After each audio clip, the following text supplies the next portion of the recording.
Chapter 553. Meeting an acquaintance once more. Yes, Captain? Kai Er responded before retreating back into the courtyard. The sight of a large group of soldiers could be seen through the broken-down parts of the wall, as they slowly neared the compound. Kai Er, Qingfeng, Motion, and Charkis all stood by the gates with the flame mercenaries standing behind them in silent solitude. Each one of them had a grim expression, but there was no worry to be seen. Not too far away, the disheveled and haggard face of Yin Li had noticed the arrival of the reinforcements from the Blue Wind Kingdom. With eyes that reflected his joy, Yin Li had already begun to think of himself as good as rescued. However, with the cloth still stuck in his mouth, he could not talk. Otherwise he would have long since let out a loud yell. The 500 soldiers from Tianlong City came to a stop near the Kai family's courtyard, while 3 middle-aged men came forward. These 3 men were Katata, Katafei, and Yun Long, who had been ordered by the Lord of Tianlong City to go help. Seeing the tied-up figure of Yun Li, Yun Long's eyes flickered with a furious glint. How absurd is this group of mercenaries? To treat the lord of a city in such a manner is unforgivable. Katata sighed. I did not think that the mercenary group that captured the city lord would in fact be the flame mercenaries. That makes this situation quite difficult. Looking to Yun Long, Katata said, Brother Yun Long, let us wait a little longer before we reach a conclusion. 2 years ago, I happened to meet the captain of the flame mercenaries and learned a little about him. He is not as simple as one might think he is. Please allow Katafei and I to handle this and ask what has caused this situation to happen. The Captain Jianshen is not an impulsive and reckless person. If he treats the city lord in such a manner, there is surely a reason for it. Fine, I'll leave it to you. I hope that the captain is as you say he is. Yun Long spoke apathetically. With a smile, Katata leaped off his magical beast mount and strode into the courtyards. Smiling to everyone, he said, If I might bother everyone, please inform your Captain Jianshen that Katata has come to pay a visit. Katata did not reveal an angry expression at all, but rather a kindly one as he smiled at everyone. Haha, it's been 2 years since we last met, Katata. You haven't changed a bit. Just as Kai Er was about to respond, a single voice could be heard from behind him as the white-robed Jian Chen came out of his room. Right behind him were Ming Dong, Du Gafeng, Senior and Yin Zheng Taita, and Yu Yu in close succession. Recognizing Jian Chen, Katata smiled and cupped his hands in greeting. Yes, I haven't changed at all. But on the other hand, Jian Chen, you've changed quite a bit. I barely recognized you just now. As he spoke, Katata's eyes swept over the men behind Jian Chen. Although he couldn't tell the actual level of strength of Jian Chen, Ming Dong, Du Gafeng, Senior or Yin Zheng, they all looked to be as powerful as himself. When Katata saw those 4, his eyes wavered with confusion. Katata had no way of confirming just what cycle Ming Dong and the others were at in the Earth Saint Master realm, but he could distinctly tell that they were of the same level of strength as him, Earth Saint Masters. At this result, Katata was extremely shocked.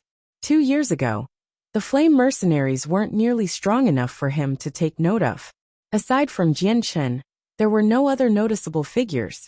However, within a mere 2 years, 4 Earth Saint Masters had appeared out of nowhere. That was news of shocking proportions.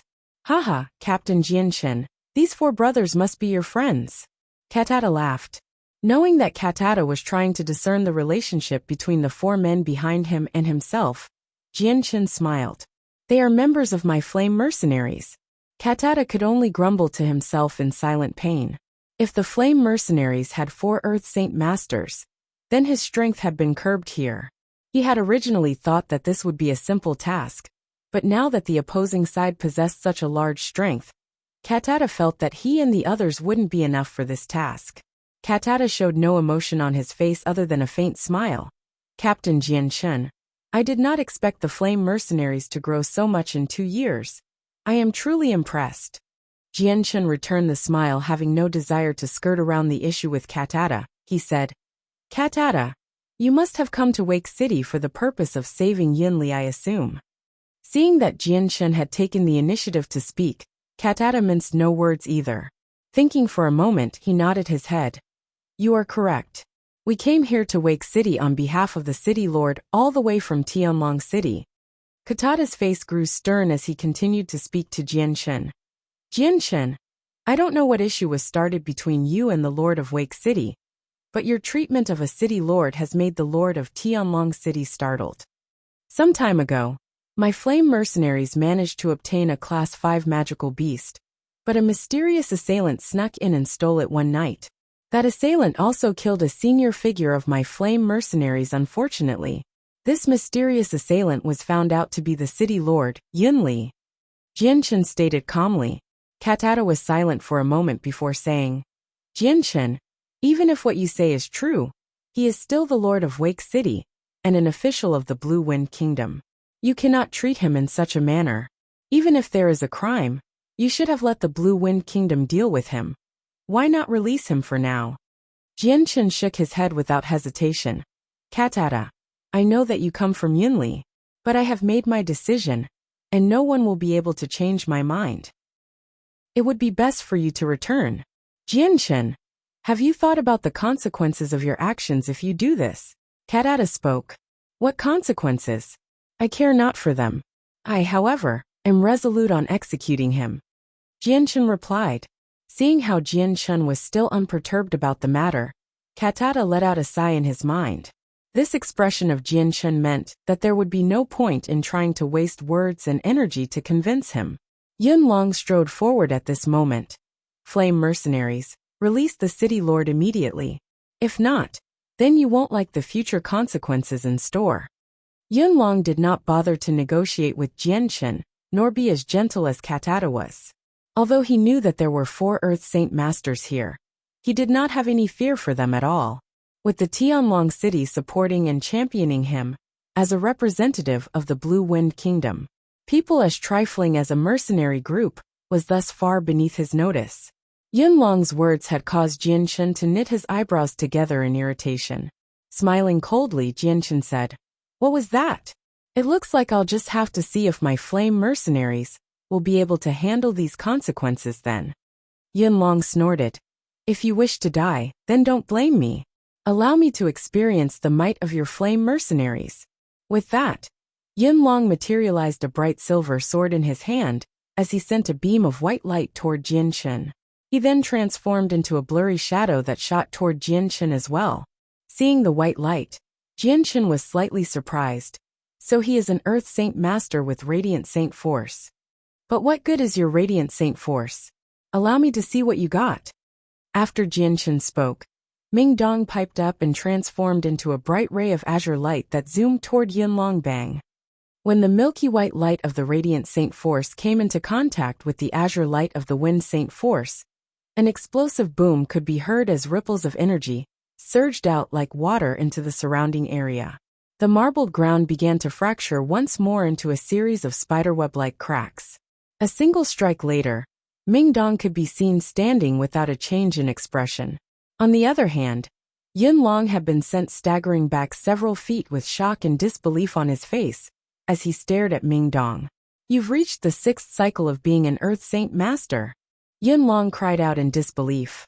His words caused Katata and Katafii to feel shocked as well.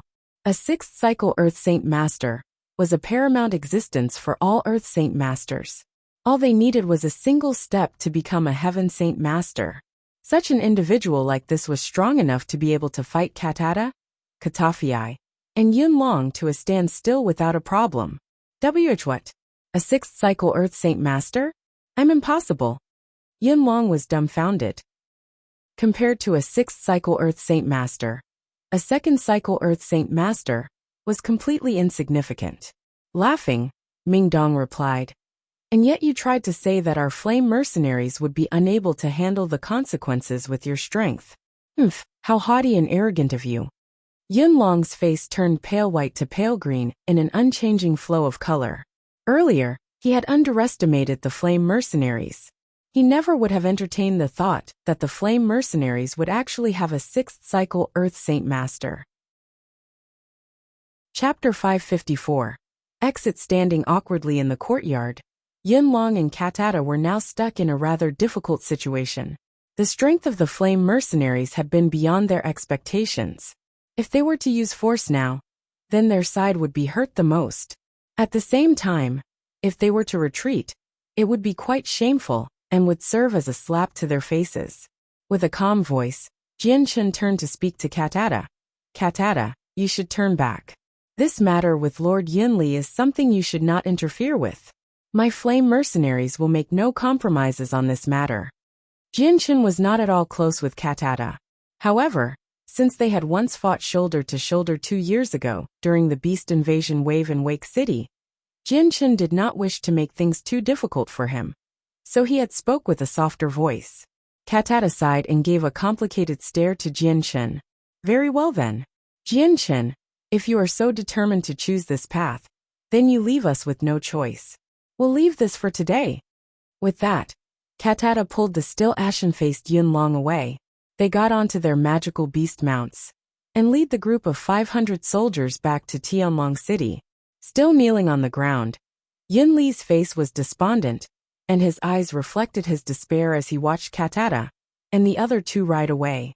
Katata, Katafei, and Yinlong had led 500 soldiers from Tianlong City to Wake City in order to suppress the flame mercenaries.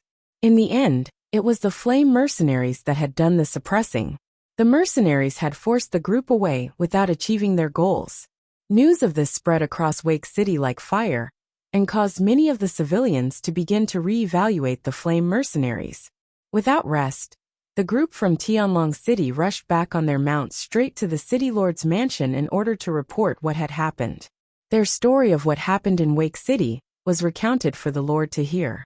The important parts, such as there being 4 Earth Saint Masters, with one of them being a 6th cycle Earth Saint Master, in the flame mercenaries, were particularly stressed. The lord of Tianlong City grew grim after hearing that. 4 Earth Saint Masters with one at the pinnacle was an extremely important matter that even the lord had to regard with all due importance. How strange that there is such an unknown mercenary group with such a powerful amount of strength. Were you able to find out the background of these people, or what power supports them? The lord asked with concern. The 3 shook their heads before Katata said, My lord, my brother and I once met the captain of the flame mercenaries 2 years ago. At that time, he was only a great Saint Master, but even then, his fighting strength was simply enough to astound the both of us. When Wake City was in a crisis with the magical beast wave, 3 Class 5 magical beasts came. Shockingly, the 3 of them were completely killed by the captain, and one of the Class 5 magical beasts was the green-scaled ape. Katata's words were so shocking that even the lord was unable to stop himself from bolting straight up from his chair. Shocked, he questioned, What was that? The captain of the flame mercenaries was able to kill 3 Class 5 magical beasts as a great Saint Master? Are you sure this is true? Are you lying to me? It is completely true. My brother and I were there to witness it. My lord, the captain of the flame mercenaries isn't a simple person. He cannot be belittled. Even now, he somehow managed to find and bring 4 Earth Saint Masters into his mercenary group. This is already enough to paint him as a very unique person. Katata replied in a serious manner. Thinking back to how Jianchen had killed those 3 Class 5 magical beasts, Katata felt some lingering surprise reappear. Since when did such a genius of this aptitude appear within our Blue Wind Kingdom? How strong is the captain of the flame mercenaries now? The lord asked with a grim expression. I know not. I wasn't even able to see his strength. Katata replied. The eyes of the lord slid to the other 2 individuals. Were either of you 2 able to see his strength? Yunlong and Katafei shook their heads. The lord's eyebrows furrowed together as he hummed in thought. He most presumably used some sort of way to hide his strength. From what I gather from you, the captain is a rather mysterious character. I'd like to meet this person and see just what type of person this captain really is. Very well, you may leave first. This should bear no matter with you anymore. A week passed by in Wake City. During these 7 days, nothing out of the ordinary that happened after Katata, Katafei and Yunlong had visited. Therefore, Jianchen and his group had lived for a period of peace. The prestige of the flame mercenaries had constantly grown throughout Wake City by the words that came from the mouths of the civilians. Practically everyone within 1,000 miles knew about the flame mercenaries. which helped give rise to their reputation in the Blue Wind Kingdom. Within the courtyards of the Kai family, a half-meter-tall scaffold could be seen. The haggard and disheveled figure of Yin Li could be seen kneeling over the scaffold. Beside him was a strong-looking man with a huge blade towering over him. Today was the day Yin Li's execution. The entirety of the Flame Mercenaries had gathered here, and even more curious passers-by were standing around to point at Yin Li and gossip. Yin Li displayed a face that was sallow and despondent. His eyes were completely devoid of life, and his hair was so disheveled that he looked more like a beggar than his known image as the high and lofty lord of a city. His saint weapon had long since been destroyed by Jianchen personally, but his life had been kept intact. As of now, he had already degenerated to a cripple that could not fight. All of the precious saint force he had spent years cultivating had been ruined without a chance of returning, and now even escape was impossible. Ladies and gentlemen, today I, Kai Er, will declare the sins that Yin Li is guilty of. Kai Er began to recount the tales of Yin Li's crimes with the Flame Mercenaries for everyone to hear once more. Everyone had already heard the story in clear detail, so Kai Er was merely just saying this as a formality, without trying to invoke the reactions of the audience. Having finished speaking Yin Li's crimes, Kai Er knew that the time was nigh. He said in a loud voice, "And now is the time. Let the blade fall." At his order, the man holding the cleaver brought his hands straight up into the air. In front of the thousands of eyes of Wake City, he slashed off the head of Yin Li with a splurt of blood flying from his detached neck. As if offering a sacrifice, the blood of Yin Li splattered on the memorial tablet of Duokang. With Yin Li's death, Duokang's revenge had been absolved as well. However, there was still a feeling of mourning in everyone's hearts. No one was happy. Even though Duokang's revenge had been fulfilled, Duokang would never return to them. Thus, they would never see him again. Yin Li's death had given rise to talk throughout Wake City for only a moment before dying back down.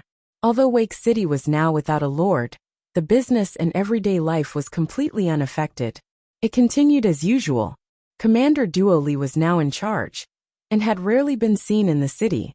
Ever since Katata and the others left Wake City, he knew in his heart that even Tianlong City was mindful of the Flame Mercenaries. Hence, he had never bothered to ask about the matters regarding the Flame Mercenaries. The day after, the members of the Flame Mercenaries followed Kai Er and the other three into the Magical Beast Mountain Range, as per Jianchen's instructions. Everyone left the Kai family's compound, and only a few servants and artisans were left behind to hurriedly repair the place. Jianchen had sent Yun Zheng and Senior, and with the Flame Mercenaries to protect them while they were training in the Magical Beast Mountain Range. In the case that someone's life was in danger, they would intervene. These men were after all the most loyal of mercenaries, and Jianchen had no wish to see them come into any danger during their training. With the strength of the Flame Mercenaries revealed, if some Earth Saint Master came to fight with them, Yun Zheng and Senior would be enough to fight them off or bide time for Jianchen to arrive. While the Flame Mercenaries were off training in the Magical Beast Mountain Range, Jianchen and the others left Wake City, as well on top of their Class 3 Magical Beast mounts. The dark-skinned but straightforward Tai Ta sat on top of his newly confiscated mount. Weighing on his mind was the events of yesterday's execution of the Lord Yin Li. Having only just begun his journey on the Tianyuan continent, Tai Ta had never yet experienced the rules of survival that the Tianyuan continent followed. Although he had killed plenty of magical beasts, this was the very first time he seen a person die. Yesterday's sight remained a heavy shock in his mind to the point where he was still perturbed. Jianchen understood what Tai Ta was feeling and went to comfort him. Tai Ta, the Tiantuan continent is a world where the weak are the food for the strong. The future will remain like this in almost a daily experience. Wait until you have the strength, and you'll learn to adapt. The Tianyuan continent is a cruel place, Tai Ta muttered. Jianchen laughed. Let's go to Fengyang City. You'll learn plenty over there perhaps. Chapter 555. Revealing the strength of the white tiger cub on the way, Jianchen and the group continued to laugh and chat in peace as they made their way to Fengyang City. They were traveling rather slow. Jian Chun and Ming Dong decided to explain the situation of the Tianyuan continent to Tai Ta. Yu Yu would sometimes interject a word or two of her own, for the sake of helping Tai Ta adjust. As the princess of a kingdom, Yu Yu rarely traveled the continent. However, her knowledge was rather vast, and she was more than aware of the rules surrounding the continent and what type of world she lived in. At that moment, Jian Chun suddenly felt an abnormal sensation. The white tiger cub that had been asleep against to his chest finally woke up. Slowly opening its eyes, the tiger cub shook its head from side to side to observe the surrounding area with curiosity. Seeing that the tiger cub was finally awake, Jian Chun couldn't help but smile and rub at the cub's scraggly and furry head. "You've finally woken up, you hungry rascal." Roar! Like it understood what Jian Chun was saying, the cub let out a growl of discontent, as if protesting Jian Chun's description of it. Leaping gracefully onto Jian Chun's shoulder, the cub fondly licked at Jian Chun's cheek. "Jian Chun, where did you get this little cub? I never really noticed it when it was asleep. Now that it's awake, I can see that it's pretty cute." Ming Dong laughed as he asked. He had indeed noticed the cub before, but he had never paid it any attention until now. "Back in Mercenary City, I was able to come across this cub in a nearby mountain." Jian Chun smiled without divulging the actual identity of the cub. The less they knew about the cub, the better. Then, the cub leaped down from Jian Chun's shoulders onto the saddle they were riding on. Sniffing incessantly at the hand that carried the space ring, the cub looked up at Jian Chun with a pleading stare. Knowing just what the tiger cub wanted, Jian Chun couldn't help but force out a laugh. "You hungry rascal. You have already ate everything. There's nothing left." After such a long period of time, the heavenly resources that the Spirit Ape King had given him had run out. As of right now, there was nothing left in Jian Chun's space ring. The intelligent tiger cub understood what Jian Chun said. The bright glint in the tiger cub's eyes began to dim, and its energetic expression became depressed. Seeing the tiger cub in such a state, Jian Chun grimaced. Holding the cub tightly to comfort it, he said, "Wait until we get to a nearby city. I'll buy you some heavenly resources to eat." Regaining some spirit in its eyes, the cub gave two growling sounds in response, as if ensuring that Jian Chun would deliver his promise. What Jian Chun casually said caused everyone to do a double take. "What? Did I hear you right, Jian Chun? You're going to buy heavenly resources for this little thing? Heavens, that can't be true." Ming Dong looked incredulous at Jian Chun, completely unconvinced at what he had heard. Smiling, Jian Chun replied, "This little one enjoys eating heavenly resources, and will eat plenty of it at a time." "That can't be right, Jian Chun. Why you're actually feeding extremely pricey heavenly resources to this little thing? Ow. Dear heavens, even if you have a lot of money, don't go throwing it around." Ming Dong clutched at his head in pain, as if experiencing the pains of Jian Chun's thrifty manner with his money for him. Seeing the reaction on Ming Dong's face, Jian Chun could only laugh, but he gave no explanation. The cub understood that Ming Dong was indirectly insulting him, so it leaped onto Jian Chun's head. Lifting its cute head high into the air, it stared down at Ming Dong. It gave a discontent growl, as if it was a king overlooking his subjects. "Yo, you little thing, are you looking down on me?" Ming Dong was practically on the verge of spitting out blood from his anger, because of the fact that a little animal, that wasn't even half a meter long, was treating him as a lower life form. When the normally silent De Gufeng saw how the tiger cub reacted, an astounded light appeared in his eyes. "What intelligence! This tiger isn't a regular one." Yu Yu was amused by the antics of the cub, and smiled warmly at it with undisguised love and affection. "What an adorable little cub. It looks like it can understand us. Jian Chun, may I hold it?" As she spoke, Yu Yu was reaching out to hug the cub. Immediately leaping down from Jian Chun's head and into his robes, the cub stared vigilantly at Yu Yu. Aside from Jian Chun, it would not allow any other person to touch it. As an ancient race of a tiger beast, it was naturally proud and unyielding. "Jian Chun," Yu Yu pleaded with Jian Chun. As a female, she loved seeing such a cute animal. Not only was it cute, but it was highly intelligent. Thus, Yu Yu was attracted by its adorable antics. Forcing a smile, Jian Chun replied, "I don't have any choice. I won't try and force the cub to do something it doesn't want to. AI, forget it. If I can't hug it, then I'll just watch it from here. Yu responded with a crestfallen face. Roar. Suddenly, the tremendous growl of a beast could be heard as a giant black bear came flying toward Jianchun and the group. Now that everyone's attention was on the black bear, Dugufeng emotionlessly said, "It's only a class 4 magical beast. Let me take care of it." Before Dugufeng could even finish speaking, the tiger cub had managed to let out an excited yelp and flew from Jianchun's robes as a bolt of white lightning in the direction of the black bear. Without stopping the cub, Jianchun laughed. Let the little cub take care of the class 4 magical beast. As of now, the tiger cub was also at the class 4 magical beast level. Jianchun himself wished to see just how strong the cub was. Since cub was one of the ancient winged tiger gods, Jianchun was not concerned for its safety. Staring wide-eyed at the distant tiger cub, Mingdong cried out, "Dear heavens, how is it so fast? Its speed is almost on par with my own. Jianchun, where did you find this cub?" Shocked, Mingdong could only watch the tremendous speed of the cub in shock.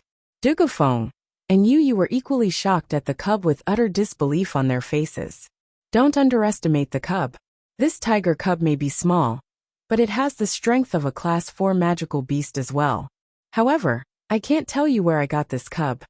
Jianchun chuckled as he stared at the speeding cub. Speeding off toward the black bear with its tiny body, the cub was able to reach a curiously fast velocity. From afar, the cub looked like a straight white line with a speed that made its body hard to see. When the opposing black bear saw the cub charge at it with no regards for itself, the bear looked as if its own dignity was being challenged. Growing even angrier, the bear opened its large jaw wide to let out an animalistic roar. Gathering its speed, it charged mercilessly toward the white tiger cub in an attempt to devour it whole. Suddenly, a pair of wings unfolded from the back of the small cub. With a single shake of its wings, a bright white blade of wind burst forth, and it shot toward the black bear. The wind blade was exceedingly fast, far quicker than what the black bear could react against. Finally spearing through the head of the black bear, it bisected the entire body in half without resistance. Without losing any speed, the blade of wind continued off into the distance. It finally disappeared into the bushels of grass, out of sight. The black bear had been cut in two without even having time to let out a roar before its death. Stopping by the mountainous body of the black bear, the tiger cub let out a content purr and strutted around its body with its short stubby paws, as if congratulating itself on flawlessly killing such a large black bear. By now, Jianchun and the rest of the group had arrived on the backs of their Class 3 magical beast mounts. However, after they looked at the bisected corpse of the black bear, they now scanned the tiger cub with a new light. Not a single one of them would underestimate the cub now. If a Class 4 magical beast was killed with such ease, that meant the cub was at the very least equivalent to an Earth Saint Master in strength. Leaping up into the air, the cub began to purr excitedly on Jianchun's shoulder, as if extremely proud of its own achievement. Letting out a sigh, Jianchun recollected himself. Watching the tiger cub kill a Class 4 magical beast so easily had really astounded him. The tiger cub had never been in a battle before, so even though it had its strength boosted to the Class 4 magical beast level with heavenly resources, it was still in its adolescent phase. It was not quite yet fully grown. If a child possessed such a tremendous amount of power like this, its battle strength would be ridiculously terrifying when it fully matured as an adult. Chapter 556. Arriving at Fengyang City, the amount of power that the small tiger cub had revealed was simply astounding. Mingdong, Dugufeng, and Yu could only stare dumbfounded at the cub. Not a single one of them had expected to see a tiger, roughly the size of a small cat, contain so much power. Enough power that it was able to kill a Class 4 magical beast as easily as blowing off dust. A sight like this was simply too much to take in, so everyone found it rather hard to believe. Jianchun, TTH, this tiger cub, why is it so strong? Mingdong's eyes were glued to the corpse of the black bear as he stuttered. Jianchun laughed. I've told you before. Don't underestimate the little cub. Its strength is far beyond what you can imagine. staring at the little cub with eyes that contained a little fear, but a renewed amount of adoration. Yu said, "How strange to see it be so strong. If I didn't see it for myself, I would never have believed that a cub this small would be able to easily kill a Class 4 magical beast. Jianchen, what's its name, and what does it normally like to eat?" Taking the cub from his shoulder and hugging it to his chest, Jianchen leisurely scratched at its head. The tiger cub did not resist Jianchen's actions, and instead closed its eyes quietly enjoying the sensations. "I don't know what its name is either. I've always called it the little white tiger. What's its favorite food? It likes to eat any heavenly resources. It also likes roast meat as well." Jianchen chuckled. The princess seemed as if she was planning to use food to get the cub to like her. "Heavenly resources and roasted meat. Wait until we get to the city, I'll find some there." The princess eagerly replied. She began to anxiously await their arrival at the city. Then, if the cub doesn't have a name, why not give it one? Constantly calling it tiger cub or little white tiger can be tiring to hear. Yu stared expectantly at Jianchen. Jianchen had felt that this was a rather reasonable suggestion and nodded. "Very well then, but what name shall I give it?" Yu was quiet for a moment. The cub has a pair of wings on its back. That much cannot be ignored. Even with its small body, it is extremely brave like a god. Yes, we should give it a name like that. Yu's eyes sparkled. "I have it. We should call him the winged tiger god. It's not only a powerful name, but it fits the tiger's full might. If it can kill a Class 4 magical beast with ease, then being a tiger god would be apartment." Jianchen couldn't help but feel startled at the name Yu picked. On a whim, she had managed to guess the actual name of the race of the tiger. This was the identity of the tiger. Even if very few people knew the backstory of the winged tiger god, there would most likely be trouble in the case that news of one made its way to one of the hidden experts in the world. No, I refuse. That name isn't good to hear, let's change it." Jianchen hurriedly shot down Yu's suggestion. No matter what, the name the winged tiger god could definitely not be used. Right now, Jianchen was doing his best to hide the identity of the tiger cub. He was afraid that if news were to reach the Gilligan clan, then things would be disastrous. Although Yu had only given this name on a single whim, this name was no ordinary name. It determined whether a life would be saved or destroyed. "I thought the name was pleasant to the ears, why not?" Yu was confused about Jianchen's adamant refusal. It was only a name. There was no need to react as Jianchen did. "It's not a nice name. Let me choose, we should call it Xiaobai from now on." Jianchen hurriedly replied. Unable to laugh nor cry, Yu stared at Jianchen. "Xiaobai? That name is far too simple.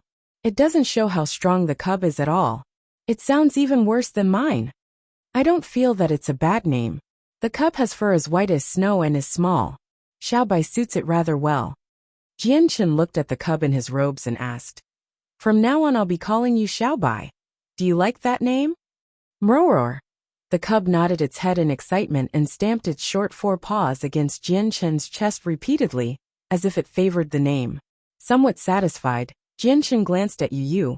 "Look, Xiaobai likes that name." The road forward was long and slow. They would often spend their time traveling without seeing anyone else, but sometimes, several groups of merchants or mercenaries crossed their path. However, Jianchen and the group continued on their mounts without stopping. They headed to Fengyang City chatting and laughing the entire way. Although the group was short Yinzheng and Seniorin, it did not impact them much. Jianchen had wanted the flame mercenaries to leave Wake City for the magical beast mountain range, so he had the two protect them in secret. Otherwise he would never feel at ease. The group was currently holding on to the human tier and earth tier battle skills. Furthermore, Kai Er was still holding on to the golden fur tiger king's cub to raise with the other three. In the past, it was because of the golden fur tiger king that the flame mercenaries were almost wiped out. So for the past few days before his departure, Jianchen had been vexed on whether to execute the beast or not. He had planned on it at first, but when he thought back to how the cub was like a very young child that did not know the ways of the world, especially during the time when the flame mercenaries were killed, he reluctantly decided to spare it. although some blame still had to be assigned to the greed of the group.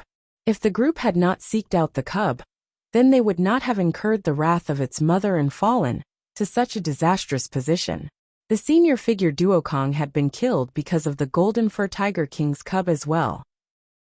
However, the flame mercenaries had exhausted far too much sweat and blood for it now. If he were to execute the beast, then the flame mercenaries' efforts would have amounted to nothing. Therefore, Jianchen gave it even more thought, and decided that Kai Er would be given the cub to tame. It would also serve as compensation and proof that their efforts were not in vain. Fengyang City was roughly 1,500 kilometers away from Wake City, and with Jianchen's group's slow speed, it would take an entire day and a half to reach the city. Fengyang City was a second-class city, and was consequently far more accomplished and fancy-looking than Wake City by far. As they approached, large groups of travelers could be seen on the main roads walking to and fro. As far as the eye could see, merchants and mercenaries could be seen sharing the roads. At the gates, several soldiers could be seen standing in a line. They were there to make sure every single merchant paid an entrance toll before entry. After paying that entrance toll, entry to the city would be given without trouble. Otherwise, there would be a forceful inspection of the goods being brought in. Slowly, Jian Chun and his group drew closer and closer to Fengyang City. Unlike Wake City, Fengyang City would rarely see Class 3 magical beast mounts instead of never. Some of the stronger mercenaries would even use those mounts, so not much attention was given to Jian Chen's group. The soldiers of Fengyang City were the type who loved to bully, but couldn't stand to be bullied in return. Knowing that anyone who rode such beasts would not be of ordinary stature, the soldiers didn't dare trouble them. Hence, Jian Chen's group was easily able to enter the city without any hindrance. Entering the city, Jian Chen looked around the place with observing eyes.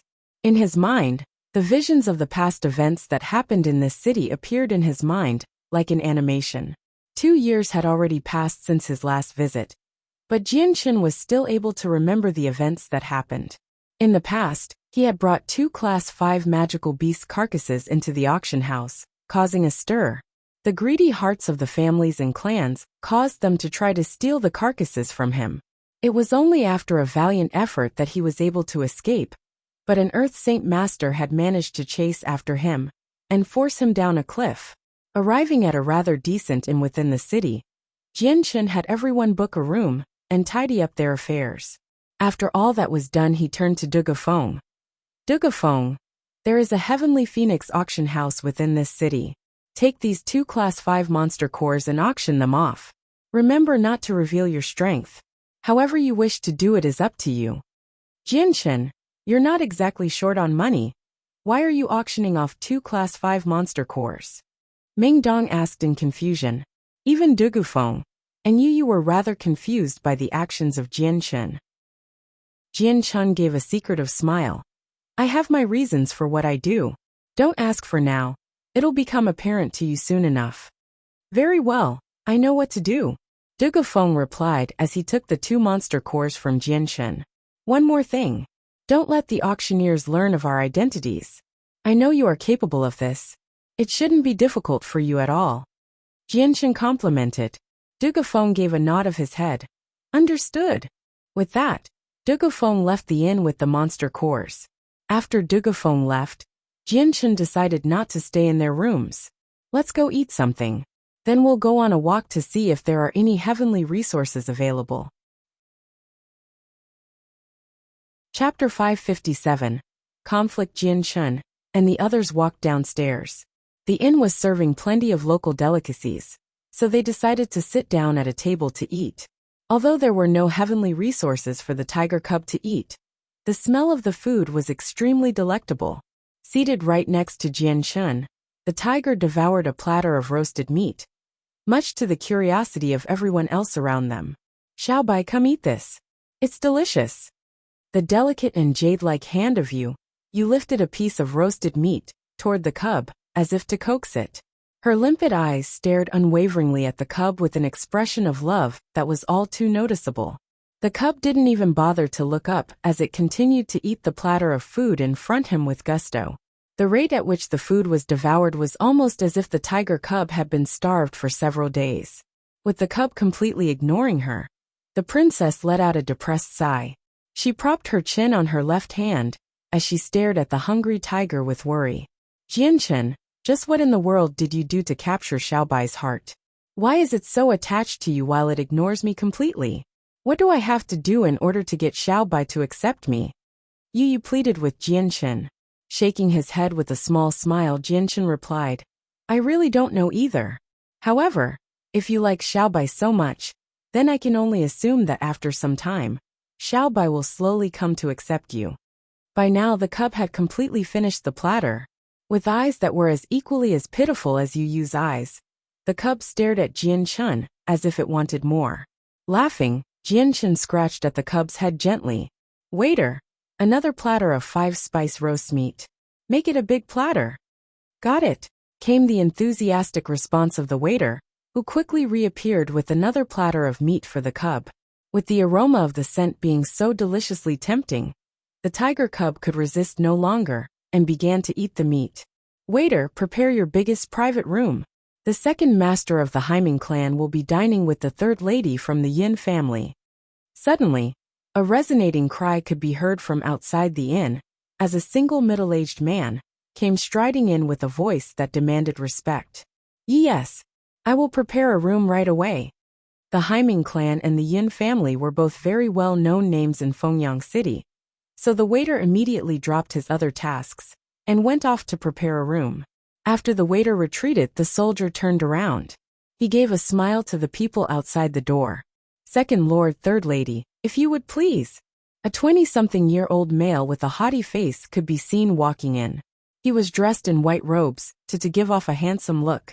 His eyes swept across the inn with an expression that hinted everyone else was beneath him. Right by his side was a pink skirt-wearing young woman. Refined and quiet, her age was slightly younger than him, around 18, but she was exceedingly beautiful. With skin as white as cotton, her jet-black eyes would sometimes flash with light of intelligence. Yin Lian, let us head upstairs. The handsome man beckoned to the young woman with a gentle voice. His eyes hid nothing but admiration for the woman. Giving a gentle word of agreement, the woman prepared to follow the man upstairs. Within her bright and intelligent eyes, a nearly imperceivable glint of boredom and helplessness could be seen. As the group walked by Jianchen's table, the sight of the tiger cub eating the roasted meat on the table had suddenly caught the young woman's eye. She couldn't help but exclaim, "What an adorable little animal!" The surprised cry of the woman caused the man she was with to suddenly turn around. Looking at the tiger cub in question, he smiled. "This little thing is indeed quite cute. Yun Lian, it'll be your birthday in 3 days. Why don't I gift you this pet as your birthday present? Would you like that?" The man was exceedingly arrogant. Without even consulting the owner for negotiations, the man had already assumed that the pet was his own personal property. In his eyes, everyone that was eating within the common area of the inn were men with no status. Only those who ordered their own personal rooms were of status. So taking a little pet from these people would be an easy task. He could simply drop a few purple coins for them to enjoy, and everyone would be happy. The words of this youth made Jianchen's group narrow their eyes. "Xiaobai belongs to us. We did not even consent. Why do you think we would give him to you?" Tai Ta sharply responded. The way this youth talked made Tai Ta feel quite unforgiving toward him. Tai Ta's words caused the young man's face to darken, as the glint in his eyes grew nefarious. A smile that didn't quite reach his eyes could be seen on his face. "I can see that this little pet of yours is worth some money. It seems to happen that I am a young man with plenty of wealth. Are you afraid that I won't pay you? Speak your price, and we can be on our way." As he spoke, the young man's eyes quickly swept over the people at the table with eyes full of disdain. Although the clothes they wore weren't that bad, they just weren't even of any defensive value, which meant they were no one of importance. However, the young man's eyes flew wide open when they landed upon Yu. Dazed at the penultimate beauty that was Yu, he did not speak for a long while. Beautiful. Truly too beautiful. She was a beauty that would leave any male breathless where he stood. He could swear that since his birth, he had never seen a single woman as beautiful as she was. Even the princess of the Blue Wind Kingdom didn't possess a beauty as great as hers. The sudden loss of composure from the man had caught the attention of the young woman next to him. She discovered Yu Yu's existence at that point as well. When she saw the fairy-like beauty of Yu Yu's face, she too was stunned. However, there was some envy aside from her shock. She took pride in being the absolute beauty of Fengyang City. Even in the entire Blue Wind Kingdom, there were very few women that could outrank her in beauty. With the arrival of Princess Yu Yu, no matter how much faith she had in herself, she would definitely have to step down. The light in her eyes flashed brilliantly and clearly, as if they could see through the darkness within a person. Carefully studying the group, she began to observe their calm nature before growing pensive. Quickly realizing where he was, the man didn't even notice the look on the woman with him. He continued to stare at Yu Yu. Feigning to be a man of honor, he cupped his hands in salute. This one is the second master of the Haiming clan in Fengyang City. If I might ask for the name of this beautiful lady. Oh, it is truly a disgrace for such a beautiful woman to be sitting in such an area to eat. This one has already ordered a private room upstairs with plenty of delicious and exotic food. If this beautiful lady might feel so inclined to do me the honor, please come upstairs with us to wine and dine. Before Jianchen could even speak, Ming Dong responded. Slamming his hand on the table with anger, he growled. You're being gutsy, kid. You're asking for trouble by trying to flirt with the fiancé of my brother here. Hearing herself referred to as Jianchen's fiancé, Yu Yu couldn't help but blush and feel bashful. When her eyes moved to Jianchen and saw that he was as calm as ever, her heart couldn't help but feel disappointed.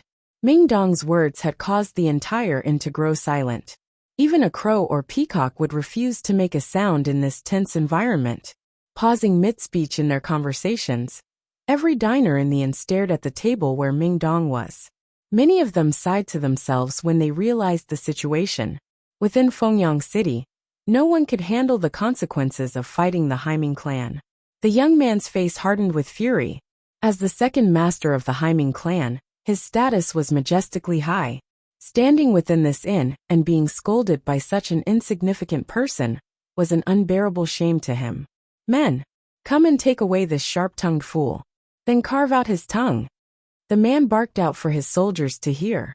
Yes, second master. Several doughty guards spoke in quick succession, before moving to grab Ming Dong. Come and die then.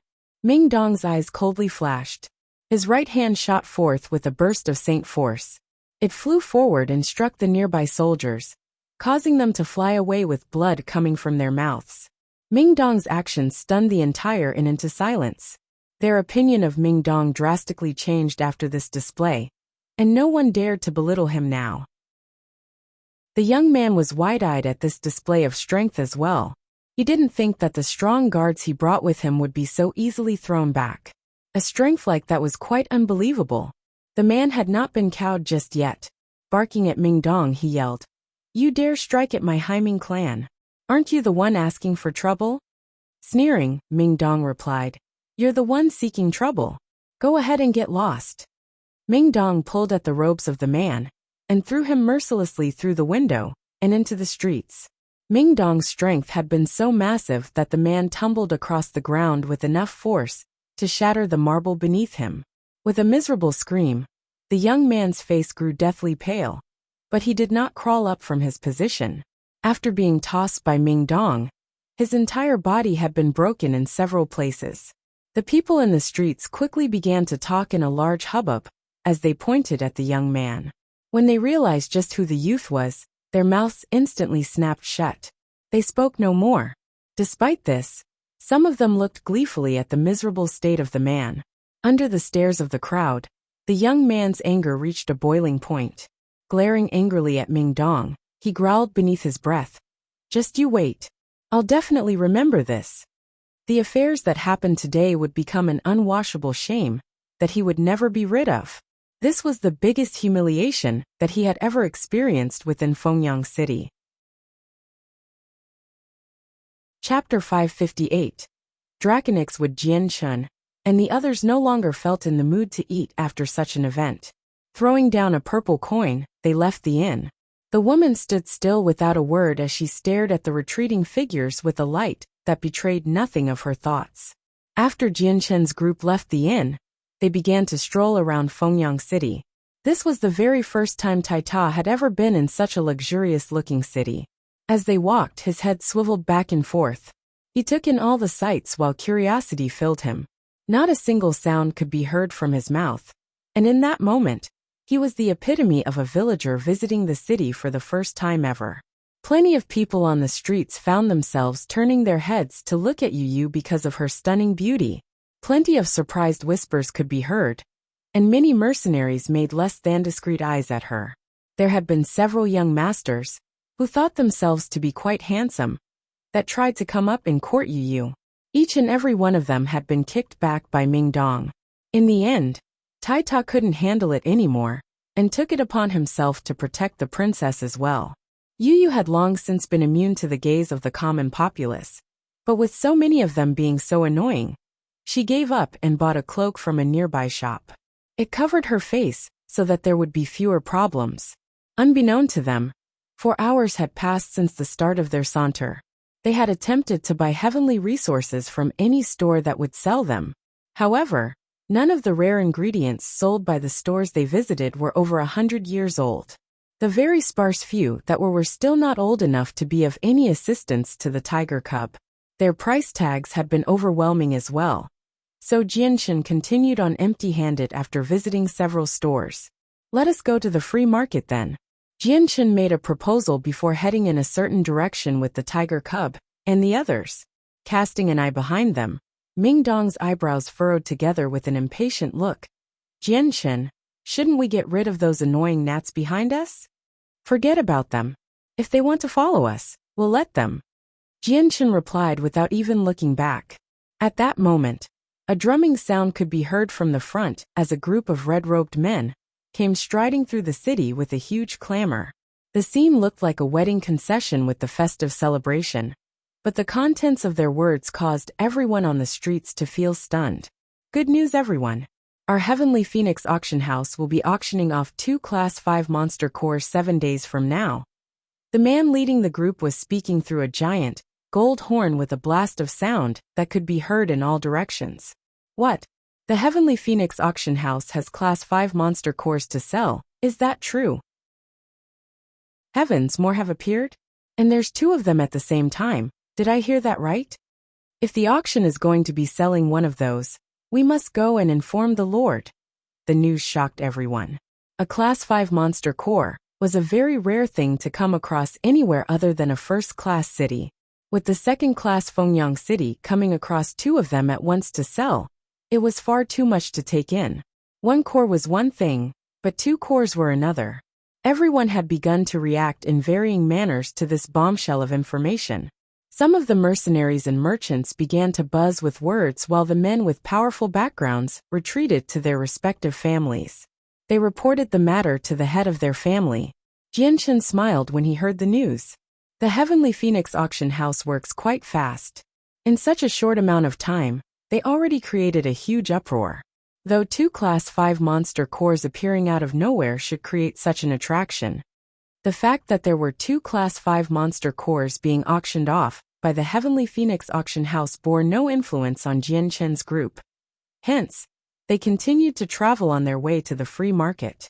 The free market of Fengyang City was exceedingly large. All sorts of peddlers selling all sorts of things could be found here. There were plenty of buildings constructed all over the overflowing streets, making it hard to walk from one place to another. Jianshen and the rest continued to visit each and every store that sold heavenly ingredients and heavenly resources in order to find any heavenly resources that were at least 1,000 years old. After 2 hours of walking, they were still empty-handed. A heavenly resource over the age of 300 wasn't even found, let alone one 1,000 years old.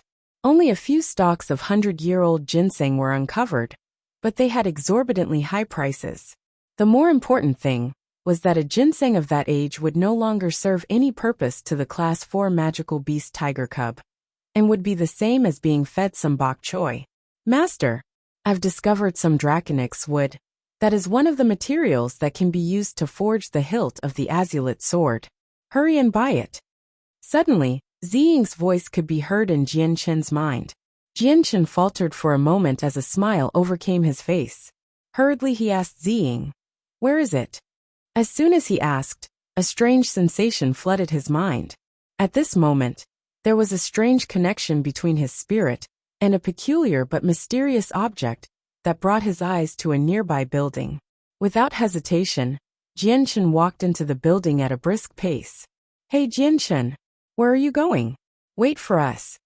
Mingdong called out from behind before the other three ran after him. This was a store that specialized in selling wooden sculptures. Inside were plenty of precious wood carvings and other wooden arrangements of considerable value. Some of the more powerful families would sometimes come and buy some for their own homes. When they entered the store, a young shopkeeper was immediately visible with a welcoming smile on his face. "My lords, welcome to the most exquisite wood carvings within Fengyang City. All of the items here are carved by the master sculptor Mu Chaixian, whose skill is among the best in the city. I guarantee my lord's satisfaction here with whatever the item." Ignoring the shopkeeper, Jianshen's feet carried him straight to the second floor. However, just before Jianshen could enter it, the shopkeeper hurried to stop him with an apologetic but courteous smile. "My lord, this one is truly sorry, but the second floor is only accessible to those guests with a purple card. If my lord wishes to view our wares there, then please show me a purple card." With a twist of his hand, a purple card appeared in Jianshen's right hand. "Do I have the right to go up now?" Seeing the purple card, the smile on the man's face rekindled. Hurriedly nodding, he said, "Welcome, my lord. Welcome. If I offended you with my actions earlier, please forgive me. Allow me to welcome you to the second floor." On the second floor, Jianshen ignored all else and simply stared straight at a giant log seated in the very center of the room. The entire thing was a dark red with golden light running throughout it. With a diameter of 1/3 of a meter and a height of 1 meter, the block of wood looked as if it once used to be the trunk of a tree. With the tree trunk twisted and distorted in a strange pattern of grains, the sight of a dragon and phoenix could just barely be seen carved into it in a lifelike manner. Looking at the dragon and phoenix pattern on the wood, Jianshen's eyes flashed with light. He could distinctly tell that the pattern contained the essence of the world, that was particularly hard to fathom and extremely profound in nature. It was almost identical to a Saint-Tier battle skill, and seemed to just contain every part of the world within its secrets. "My lords, might I welcome you to our 1,000-hand workshop where we display the finest of sculptures and carvings. Is there something my lords find of interest?" An elderly man approached them with a smile as he spoke in a friendly manner. Surveying the area with confusion, Mingdong could only ask Jianshen, "Jianshen, what are you doing in a place like this? The sculptures here might be nice to look at, but you don't have any interest in stuff like this, do you?" Completely disregarding Mingdong's question, Jianshen slowly walked to the dark red log of wood and stared at the dragon and phoenix carving. "Shopkeeper, where did you get this block of wood?" The old man laughed. "What an eye my lord has!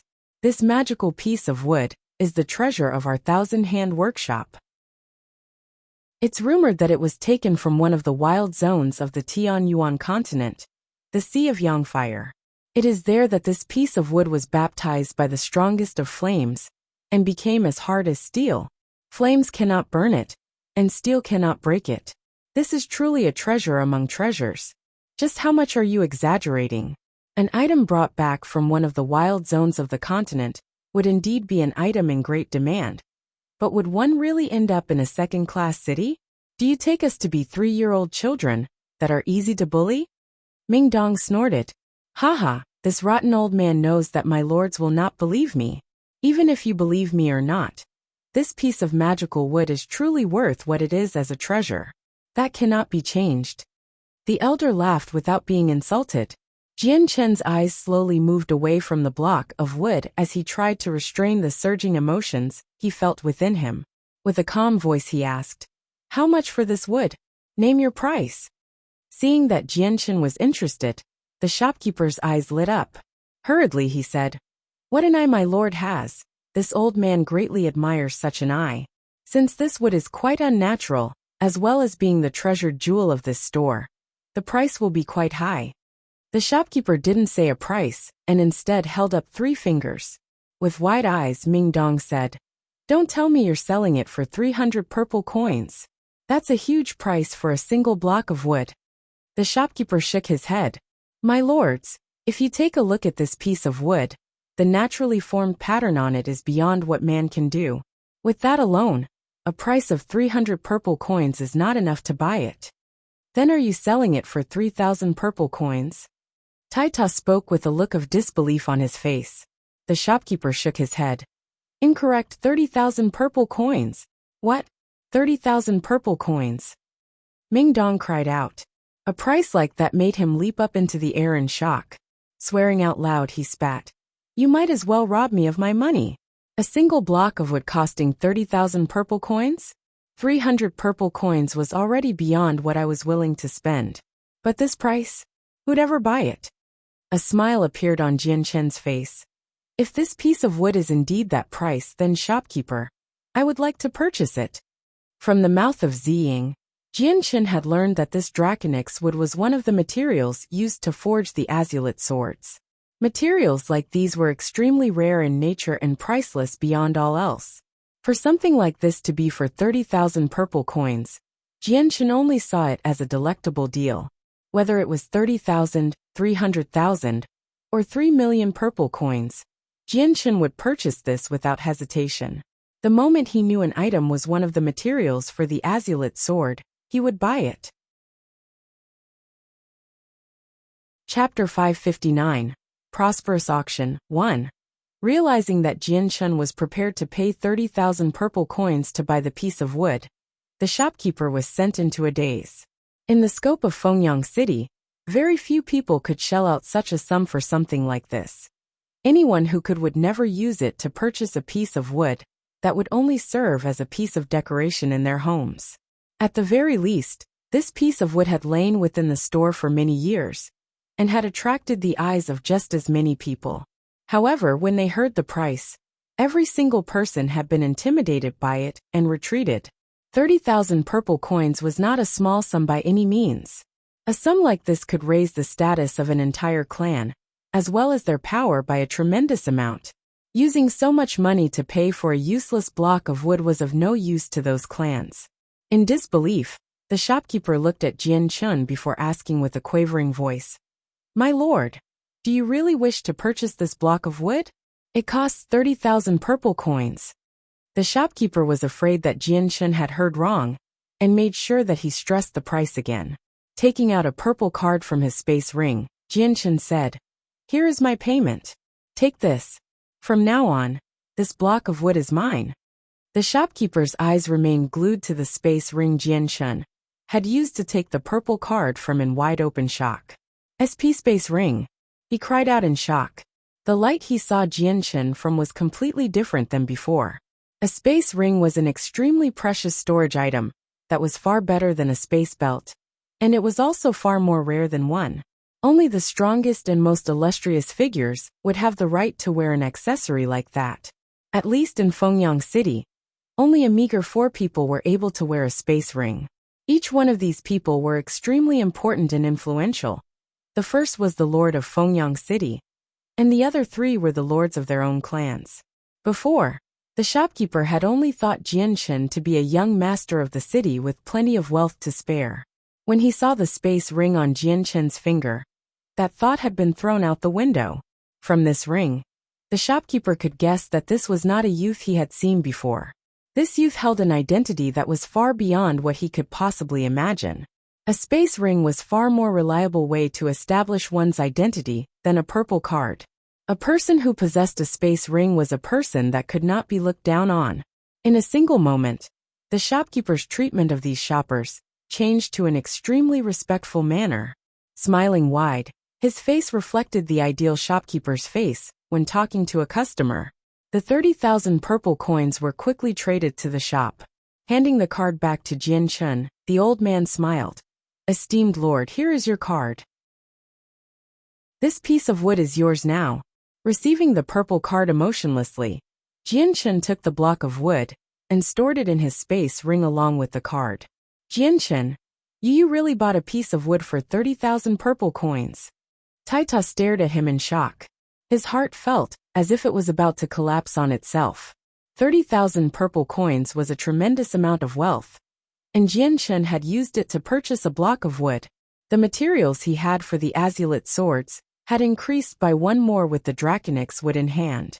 Knowing that he was one step closer to the swords, Jianchen was elated. This piece of wood is something I desperately need.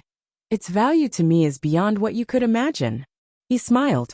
Jianchen hadn't bothered to hide the fact that the Draconix wood was beyond ordinary, since it was as good as safe in his hands. There was no need to fear anyone that had their eyes on it now. Esteemed Lord, this old man recognizes that you are a knowledgeable person, and you seem to know the history behind this piece of wood. I am quite curious of its nature now. Would it be possible for my lord to explain to this old man a thing or two about its uses?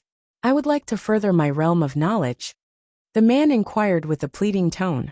Laughing, Jianchen replied, Shopkeeper, did you not say before that this piece of wood was retrieved from a wild zone? You already know then. What use is there to ask more? That, the shopkeeper sputtered.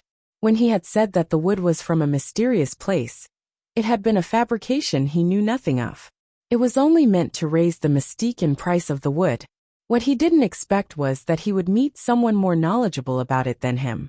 With a hollow laugh, the man hurriedly changed the subject. Esteemed Lord, there are still many more excellent sculptures within our 1,000-hand workshop. Why not take a walk around and peruse them? Perhaps my lord will find something of interest. Humming, Jianchen began to communicate with the azure and violet sword spirits. Ziying Qingsua, is there anything else of value here? Master, only the Draconix wood is of value. Neither of us thought that the Tianyuan continent would have it. Could they have brought it here? Ziying thought. Now knowing that the Draconix wood was the only valuable object here, Jianchen couldn't help but feel disappointed. Losing all motivation to stay here any longer, Jianchen and the others left the store, much to the disappointment of the shopkeeper. Jianchen, I am fully aware that you wouldn't buy such an expensive piece of wood without reason. Just what in the world is different about this piece? I can't wrap my head around it at all. As soon as they left the store, Ming Dong immediately piped up with his question. This piece of wood is called the Draconix wood. I don't know its history, but it is an item with value beyond belief. To me, it is an indispensable item needed to forge a weapon. What? Forge a weapon? Ming Dong was flabbergasted. As if unclear, he asked again for clarification. Jianchen, what did you just say? Forge a weapon? With your strength, do you really need materials for a weapon? At this, Yu and Taita looked curiously at Jianchen as well. Forging a weapon was extremely rare on the Tianyuan continent. As of now, I have no way of responding to that question in earnest. Let's not discuss this for now, and continue on our stroll to see if we can find Xiao, by any heavenly resources. One of the 3 strongest clans, the Haiming clan, sat in the south side of Fengyang City. As of that moment, the entire place was quite lively with noise. Within the luxuriously decorated rooms, a white-faced youth could be seen lying on top of a bed. His entire forehead was drenched in sweat, and his face was contorted in pain. A white-robed middle-aged man slowly withdrew his palm from the youth. With exhaustion, the man stared at the other middle-aged man who stood gravely nearby. Lord Haiming, the wounds of your second son are quite severe. With my capabilities as a Radiant Saint Master, I am unable to fully cure his wounds in a single attempt. I will require several attempts. This grave-faced man was in fact the head of the Haiming clan. The man nodded his head. Esteemed Master Jacques, please rest. After Jacques left, the man strode to the bed and grimly asked, Jenner, who did this to you?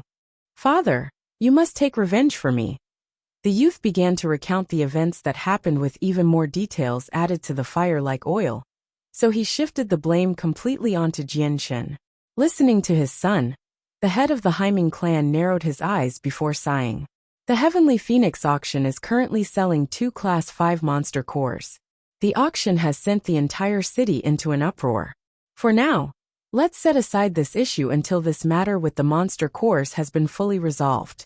Several experts have gathered in the city as of late. You'd best keep quiet for now and avoid trouble. Father, are we going to let that bastard get away with this so easily?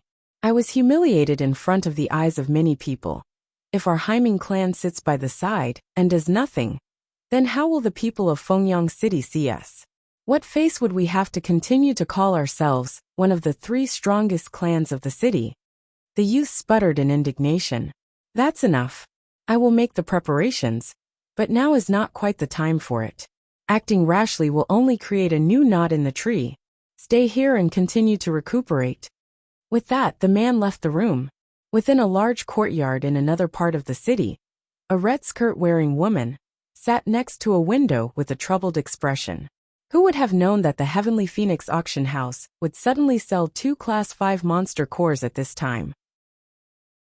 What a ruckus that'll create, what a battle it'll cause. The Yin family doesn't have time for this, but that only means it is a chance for my mother's blood debt to be fulfilled. The woman thought back to the spectacle that happened back at the inn. I wonder who those people were, she muttered. Even their personalities were out of the ordinary. They must be men from a major clan with high positions. Their clan must be very strong if they don't fear the Haiming clan. As she spoke, a sudden gleam appeared in her eyes without disappearing. After a long time, the woman finally whispered another line. Perhaps, if possible, I could borrow their strength to destroy the Yin family.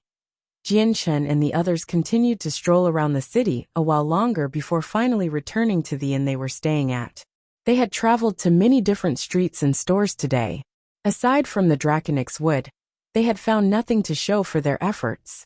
Not even a 500-year-old heavenly resource could be found in the city, let alone a 1,000-year-old one. That night, Jianchen sat on his bed in a meditational position. However, he was not using the energy from the monster cores to refine into chaotic force. He was instead trying to understand the energy of the world. Understanding this primal energy was the road one had to follow to become a saint ruler. There were no shortcuts for this path. It was only with full comprehension of the utmost degree would one be able to understand the mysteries of the world. Since the cub had no heavenly resources to digest, it did not fall into a deep sleep this night. Instead, it rolled around with a bored expression on the bed. Its sharp claws tore the blankets to shreds in its attempt to alleviate its boredom. The cub suddenly halted playing. Both of its eyes began to shine brightly toward the window like 2 candles in the dark room. Without a sound, the windows began to open before a single figure darted into the room. It landed silently on the ground. MRRR. It let out a discontent growl. As if it had lost interest in the shadow, the tiger resumed rolling around on the bed. Chapter 560. Prosperous Auction, 2. At the same time the figure entered the room, Jianchen slowly opened his eyes. He was seated on the bed. Were there any problems? None. But plenty of people were trying to follow me. I was able to throw them off with ease. But not too long after each try, they managed to find me again. I would assume they are the local powers of the city with eyes all over the place. Unless I can alter my face and change my body, I won't be able to completely throw them off. The figure replied in a plain voice.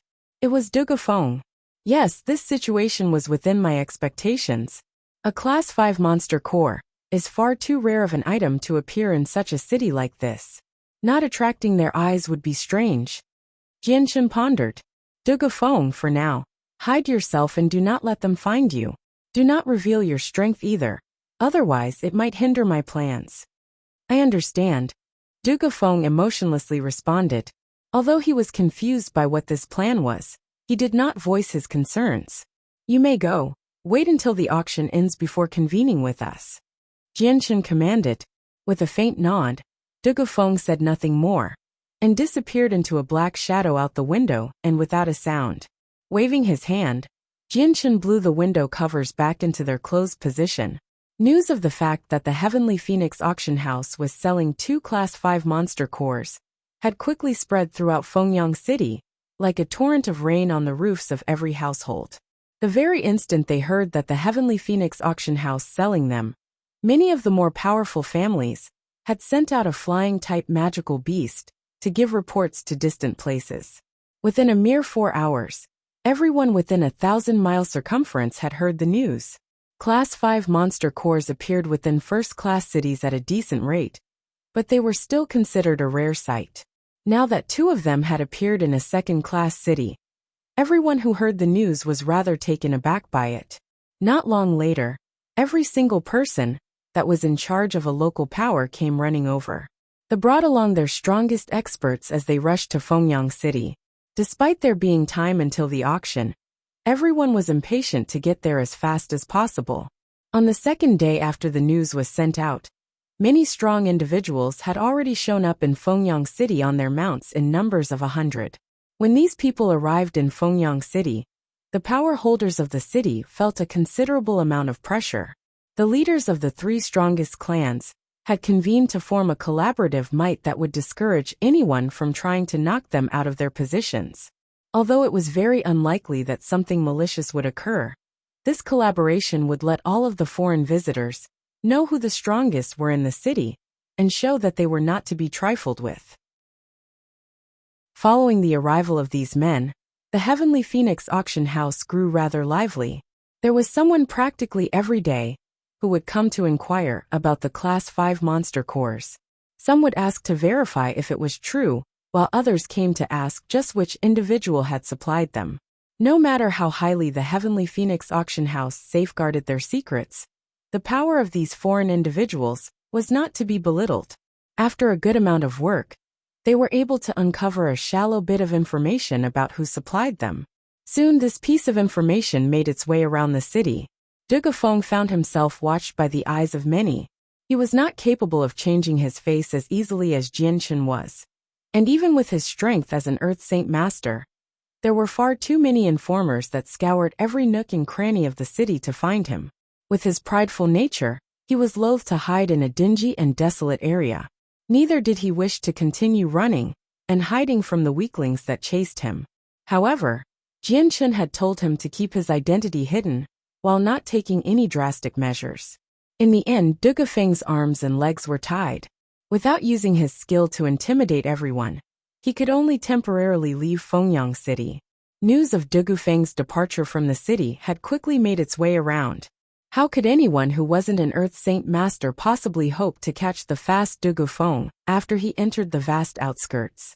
Therefore, after Dugafeng left, everyone felt dejected to find that their clues were no longer any use. Such a realization had angered plenty of leaders. Within Fengyang City, in a very luxurious room, several of the more authoritative powers of the Flowing Cloud Sword Pavilion had gathered inside. On the bed was an elderly man who sat in a kneeling position. He was the headmaster of the pavilion. Knowing that Fengyang City was now auctioning Class 5 monster cores, rather than the carcass of a Class 5 magical beast, he had personally made the trip here to see it. Zhou Tong. 2 years ago, 2 Class 5 magical beast corpses found their way into the auction house of Fengyang City. And now 2 years later, 2 Class 5 monster cores are being auctioned. Do you think the supplier behind it is the same person? The headmaster's eyes turned to look to the man next to him. Zhou Tong was the vice headmaster of the Flowing Cloud Sword Pavilion. Although his appearance made him look like a middle-aged man, his true age wasn't too far off from the headmaster. Humming, Zhou Tong said. The man today looks very different compared to the Wu Yun of 2 years ago. However, that Wu Yun had a mysterious technique that could change his face. If it weren't for the fact someone managed to douse him in a powder 2 years ago, we would have been completely fooled by his disguise. I can only guess that today's person is the very same Wu Yin as before. I've heard of the matter 2 years ago. This Wu Yun is a complex person, if he was able to make his escape with so many experts blocking his way. Having him kill so many is only a testament to his strength. Even I would find it hard to accomplish what he did. The headmaster sighed in praise. Zhou Tong couldn't help but think back to the alarming memories of 2 years ago. That Wu Yun's strength was indeed tremendously strong. With 2 years passing by now, he has to have made great strides in improvement. Otherwise, he wouldn't be selling 2 Class 5 monster cores in Fengyang City. Growing silent to think to himself, the headmaster grunted. Zhou Tong, This Wu Yin is a person our pavilion should not offend at all costs. If possible, we should rope him into our good graces. This man is not a regular man. Yes, headmaster. In another inn, several middle-aged men were currently seated in a luxurious room. The one who is selling these Class 5 monster cores has to be the very same Wu Yin as 2 years ago. Bah! He killed plenty of the expert of our Yulong clan, and siphoned away plenty of our power. This time our Yulong clan will show our true might without forgiveness. Not only will we obtain the Class 5 monster core, we will take what blood he has spilled from us out from his own body. A middle-aged man fumed with rage, as his eyes reflected his hostile intentions. Not too far away from the auction house, a black-robed elder smiled coldly from on top of a nearby inn. Laughing to himself, he said, "Wu Yin, oh Wu Yin, what a vitality you have. 2 years ago, you plummeted down a bottomless chasm, yet you survived. Now that you've appeared just this once again, I won't let you escape again like last time. Even if you've grown much stronger than you were 2 years ago, you will still not be a match for Anx and I. For the very reason of fighting you for that battle skill, I have enlisted Anx to help me from the Harito clan." The following days came with an influx of people that flowed into Fengyang City. News of a Class 5 monster core spread farther and farther as well. From earlier, only people within 1,000 miles had heard of it. But now, people over 1,000 miles had heard it as well. Even some of the families from the first-class cities had come to visit. It was truly a gathering of dragons within Fengyang City. The entire city was not in an uproar because of the situation. Instead, they were quite subdued by their lifestyles. No matter how much they tried to hide it, the people of the city felt a tremendous amount of pressure on them. Even the mercenaries and the young masters of the richer clans had kicked their arrogance down a notch. Even they realized that one could never be too sure if one would meet a civilian or a person one could not offend. After all, men of great strength did not need to reveal it to the public. 7 days quickly passed by. It was now the day that the Heavenly Phoenix auction house would begin its auction. All of the individuals from the city gathered in front of the auction house. Their gathering allowed the Heavenly Phoenix auction house to witness an unprecedented amount of incredible experts that had never been surpassed in their history. In these 7 days, Jian Chun and the group had lived relatively well. With the Haiming clan otherwise preoccupied with the internal affairs of the city, Jian Chun and the others could safely walk through the city without being bothered. Plenty of men had already gathered outside the gates to the auction house before striding through the opening gates. Jian Chun and the others did not enter there. They took the entrance for the honored guests. These rooms had been paid for by Jian Chun for a considerable amount of money earlier. Sitting down in a well-decorated room in boredom, Jian Chun had to wait another 2 hours before the auction would formally start. This auction would be very important to the Heavenly Phoenix auction house, so they had the manager Miss Yulian take charge of the entire ceremony. When Yulian stepped onto the platform, she stepped behind a rather pricey-looking table where a single fist-sized stone could be seen. Distributing all sorts of color, this Class 5 monster core sparkled where it rested. Right by Yulian's side was a cold-faced middle-aged man. Chapter 561, Prosperous Auction 3. Over 10,000 people had crammed inside the great halls of the Heavenly Phoenix auction house. The news about 2 Class 5 monster cores being auctioned had attracted far more people than the carcasses of the 2 Class 5 magical beasts that had been auctioned before. This time, the auction house didn't charge a service fee. Instead, they only asked for an entrance fee. That wasn't the most important part. The most important part was that in the history of the auction, they had never earned so much money or fame before. Selling 2 Class 5 monster cores was something that even first-class cities would rarely offer. But the Heavenly Phoenix auction had finally done it.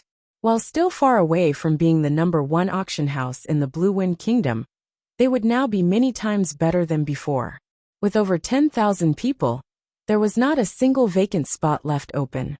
As far as the eye could see, only a sea of heads could be observed. At this current moment, the entire auction house was still as everyone stared with pointed eyes at the stage, where the Class 5 monster cores would be displayed. The extremely precious Class 5 monster cores were something that only the strong could touch. Those of the common stock would never be allowed to take possession of them. However, since this was the very first time that any had appeared in Fengyang City, anyone that had never seen a Class 5 monster core before had been very curious and deeply desired to see one. While everyone had paid the costly entrance fee to enter the auction house, not everyone was there to try and bid for the Class 5 monster cores. The majority of them had only wished to see the core since they knew of the rarity of one. Without a strong backing, none of them would be able to try and lay claim to the monster core. Otherwise, even if they did, they wouldn't have the strength to protect it. When the main host, Yulian, saw that everyone's eyes were on her, she smiled. I am the manager of the Heavenly Phoenix Auction House, Yulian. Today, I speak on behalf of the entire auction house when I welcome everyone for participating in our unprecedented turnout in the history of our operation. After making an introductory speech, Yulian's eyes turned to look at the middle-aged man by her side. Please allow me to introduce this guest. Our Heavenly Phoenix Auction House has taken precautions to make sure no one would dare try to steal it because of the high value of Class 5 monster cores. So, with a request for the City Lord of Huaxin City, we were able to invite an Earth Saint Master to come protect them. This Earth Saint Master guest is the esteemed Mr. Buchen. This next part of Yulian had only been mentioned so that she would discourage anyone from trying to steal it while it was in their possession. When they heard that the person next to Yulian was an Earth Saint Master, everyone had turned to look at him with eyes of admiration and envy. Earth Saint Masters were far and few in Fengyang City. As of right now, only the City Lord and the leaders of the 3 major clans were Earth Saint Masters. With everything cleared up, Yulian had decided to get straight to the point. Clearing her throat, she said, All right. This one won't waste everyone's precious time anymore. Let the auction for the Class 5 monster cores officially begin. Our first core will be set at a price of 10,000 purple coins. Every bid will further increase it by another 1,000 purple coins. Before anyone else could even speak after Yulian had finished speaking, an elderly voice boomed from one of the VIP rooms. My Harito clan bids 11,000 purple coins. My Harito clan needs only this one monster core, and will not participate in this auction anymore after we own one. I hope that everyone here will give my Harito clan some face. A strange silence descended after the old man finished speaking. Everyone glanced at the VIP booth, where the voice had originated from with furrowed eyebrows. Those who were just about to start bidding closed their mouths and gave a helpless shrug of their shoulders. Yulian's eyebrows furrowed together, as well with a cross look in the direction of the booth, where the man from the Harito clan was. A Class 5 monster core was not an easy thing to price on the continent, and the Harito clan was not a clan where anyone would easily dare to start a price war with. To only buy a Class 5 monster core for 11,000 purple coins was a truly outrageous idea, and Yulian was furious to see such a low price like that be the final price for the core. Within one of the other booths, a youth spoke with an indignant voice. The way this Harito clan works is far too much. A Class 5 monster core for only 11,000? Bah! What a blue-blooded family that clan is if they are only offering a sum like that. The middle-aged man sitting next to the youth gave a reply. The Harito clan keeps a low profile, but their strength is beyond strong.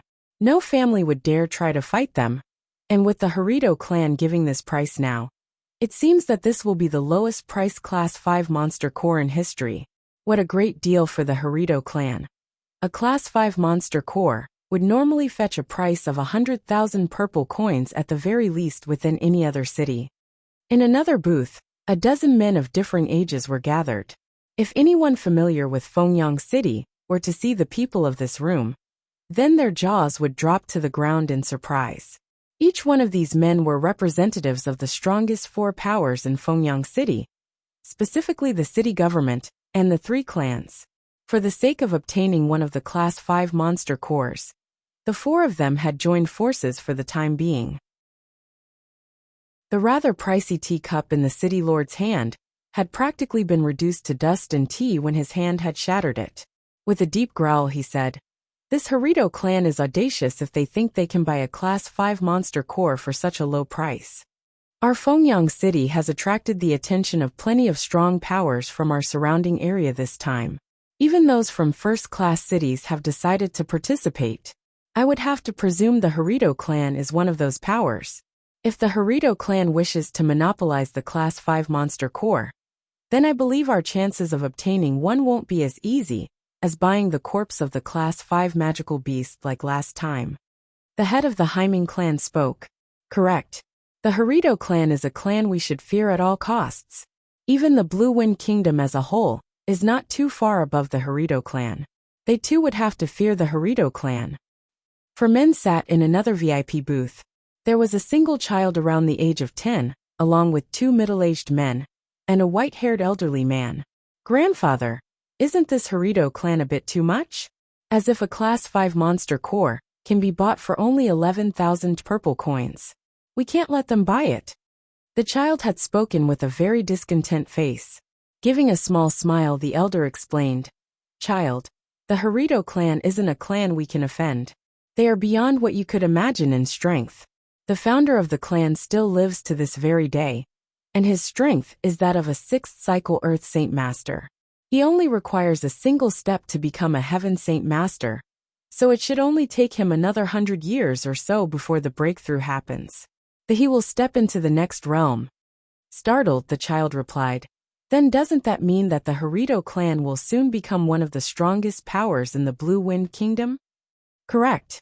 Though, whether or not the Harito clan will become one of the strongest clans in the kingdom will be up to whether or not their founder can become a Heaven Saint Master. No one in auction house, meaning everyone in the VIP booths, possessed an interest in raising the price above the Harito clan's bid. Even the factions that had traveled from far away had no desire to offend the Harito clan. After waiting for a long time on the platform, Yulian felt a depressed sigh well up inside her, especially when she saw no more takers. It seems that this will be history's cheapest Class 5 monster core. She thought to herself. Clearing away her negative thoughts, Yulian loudly said. The Harito clan bids 11,000 purple coins. Are there any other takers? 11,000 purple coins, going once. Jian Chun Ming Dong. And you were all talking among themselves in their chairs at a leisurely tempo. Only Tai Ta was staring out at the spectacle outside their booths, since this would be the very first time he had been to an auction.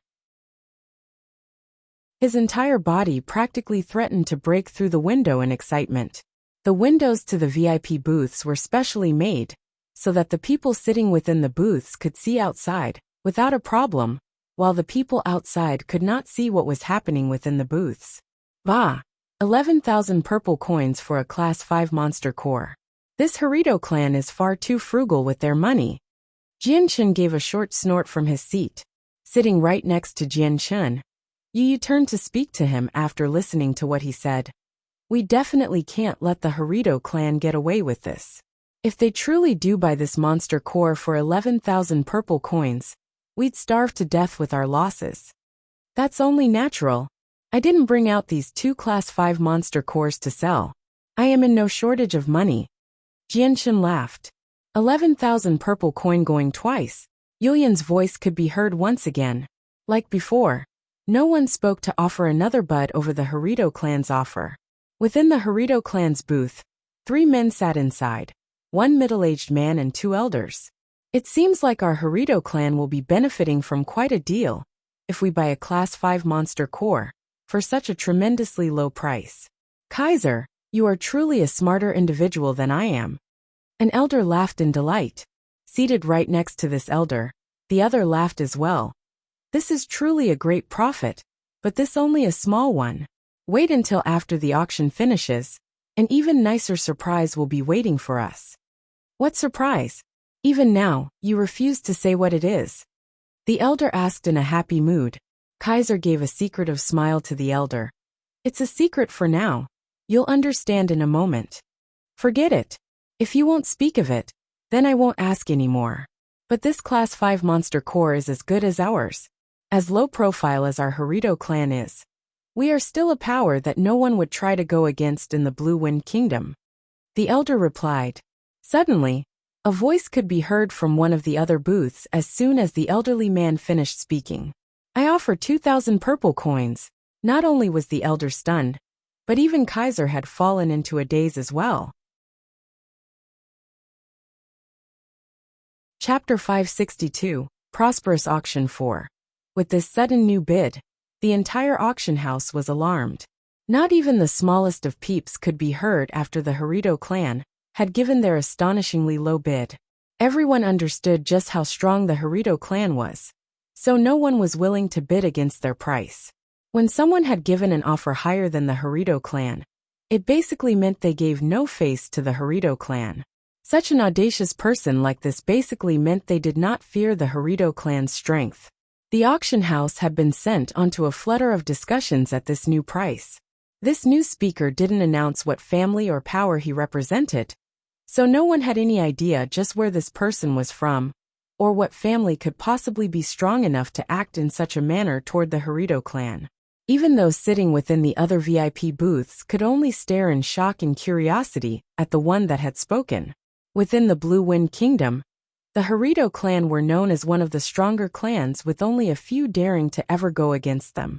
Each one of them were very curious about the identity of this mysterious person who would go against the Harito clan. They greatly desired to learn the answer. Within the booth of the Harito clan, Kaiser and the other man looked rather cross. Just who is this person that would dare oppose our Harito clan? The elder asked with a growl as he sank into an unhappy mood. Originally he had been very happy to pay such a low price for a Class 5 monster core. What he didn't imagine was that there would actually be someone else that would try to interfere. Kaiser had quickly calmed back down with a careless smile. "Angst, don't you worry. Buying a Class 5 monster core for 11,000 purple coins would make everyone feel quite unsettled in their hearts. Perhaps these people only wish for our Harito clan to offer a bit more money?" Hearing this, the elder known as Angst saw the reasoning behind it.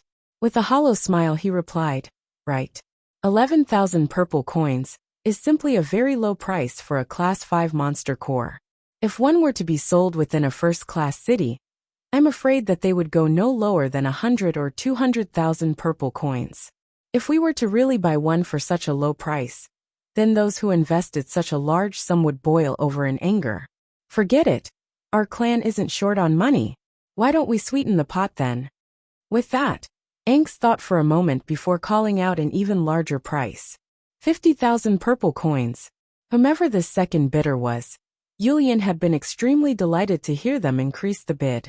She had been very unwilling to let the priceless Class 5 monster core be taken away for such an outrageous sum. The two Class 5 monster cores had a service fee attached to them, meaning that the more it was sold for, the more the Heavenly Phoenix auction house would earn.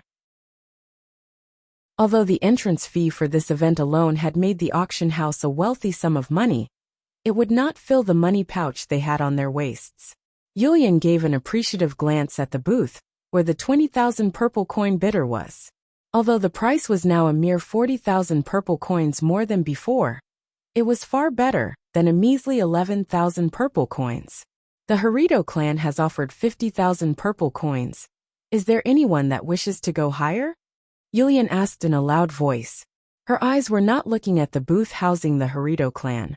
Instead, she gave an expectant glance at the booth of the second bidder. Right now, in the entire auction house, this booth contained the only people that would dare to stand up against the Harito clan. 60,000 purple coins. Not failing to disappoint Yulian, the booth had once again called out a price 10,000 more than the Harito clan's offer. This price made the previously 11,000 purple coins pale in comparison. 60,000 purple coins. Is there anyone else that wishes to go even higher? Yulian excitedly spoke as she announced the new bid to the entire room. Right now, the eyes of everyone within the auction house had gathered upon the booth that was going into a price war with the Harito clan. Everyone was absolutely dying to see just who the room contained. The eyebrows of Angst and Kaiser had furrowed together once more. As soon as they announced another price of 50,000, the opposing side had again announced an even higher price of 60,000, and the tone of the other bidder had conveyed a message that gave a bad feeling to the other two. Growing silent for a moment, Anx called out another price. 80,000 purple coins. No sooner did Anx finish speaking when the other booth had called out an even higher price. 100,000 purple coins. 100,000 purple coins. 100,000 purple coins. Are there any other bids? Yulian cried out in excitement. The previously anxious face of Yulian had become extremely delighted after hearing the price raise, almost instantaneously. Within the booth of the Haruto clan, Anx and Kaiser's face had grown dark. It seems that this matter is not as simple as we thought. There is someone that seems keen on going against our clan. Kaiser growled. Anx did not answer him, and snorted before calling out another price. 110,000. This price was already going far beyond what he expected. But for a Class 5 monster core, it was not a loss. 120. Came the next bid. 130. Anx growled. 140. Before anyone else could even think about what was happening, Anx had already been outbidded. Squeezing tighter and tighter, Anx's hand gave several cracking sounds as his anger reached a boiling point. The murderous killing intent flowed unrestrained in his eyes. Just who is this man for him to compete against us in an unrelenting manner? Anx growled. Kaiser's eyes had become frosty as well. Our Haruto clan is not lacking in money. If he wishes to do battle, then a battle we shall give him. 150. 160. 170. 180. Soon, both bidders had engaged in a battle of prices within the Heavenly Phoenix auction house. With each bid, the next bid upped the price by 10,000. As wealthy as they sounded, neither side looked as if they treated money for what it was. In a flash, the insignificant sum of 11,000 had almost transformed into a mighty sum of 200,000 purple coins. The heart of Yulian had nearly exploded with joy, and she could not express her appreciation for the figure even if her life depended upon it now. As soon as 200,000 had been reached as the price, Kaiser could handle it no longer. With a strong voice that reverberated across the auction house, he said, "Friend, if you are affiliated with no faction or clan, why must you make things difficult for my Haruto clan? This is quite the aggressive assault on us." Kaiser's voice appeared calm without any apparent irritation. The Haruto clan wasn't too influential in the Jessen kingdom, and did not have a good amount of knowledge on the powers there. He didn't speak too rudely, since he was afraid of angering someone he shouldn't anger. In an auction house, everything goes to the highest bidder. Since when have we making life difficult for the Haruto clan? We are only playing by the rules of the auction house, that's all. This time, the voice of a woman could be heard. She was melodious in her speech and rather pleasant to hear. Chapter 563. Prosperous Auction 5. When everyone heard the voice of a woman, many of the men's eyes lit up. They tried to guess just which powerful family had groomed such a beloved daughter that they would allow to throw out so much money against the Haruto clan. Some of the men, who took themselves to be rather handsome, had even begun to dream about attracting the heart of this woman. If they could do that, they would be able to win glory, splendor, wealth, and rank in the future. Even if we can't see her, such a voice like this can only mean that the young miss is a very beautiful woman. If we could see her face, I would be content. What a nice voice. I wonder which beauty would have such a voice like this. Within the auction house, plenty of people could be heard talking to one another, as they stared expectantly at the booths. They were all filled with a thirst to gain the ability to see through the window that separated the booth from the hall. They wanted to see the inhabitants inside. Within the Haruto clan's booth, Kaiser and Anx had been knocked for a loop when they realized that it was a woman that was fighting them in a price war for the Class 5 monster core. Once more Kaiser spoke up. "If I may ask which clan you are from, miss?" "We are only a small mercenary group of little renown, that is all." This time, a man replied in a calm voice. This calm voice had been filled with a tone that made Kaiser look even more unsettled. To him, this man's voice was filled with no respect for him at all. It was a voice of indifference that revealed that its thoughts were above the Haruto clan, and that it despised the clan without any respect. Furious, Anx let out an angry growl. "Within the Blue Wind Kingdom, our Haruto clan has very few rivals, And even those other factions would have to do as our clan wishes with a look of respect on their faces. Not only are these whelps making things difficult for our clan, they are refusing to even treat us as a clan to even look at. Unforgivable. Wait until this auction is over. No matter who they are, I will teach them all a lesson that they will never forget. Kaiser snorted as well. I agree. This cannot be pardoned. From their voices, I can guess that they aren't that old. Humph. A bunch of young upstarts that know not of the immensities of the heavens and earth. They are brats that only know the pond of their backyard, if they don't know the might of our Haruto clan. Well said. Our clan won't be missing any money even after this. So why not see just how much money they have? 210,000. Anx called out an even higher price.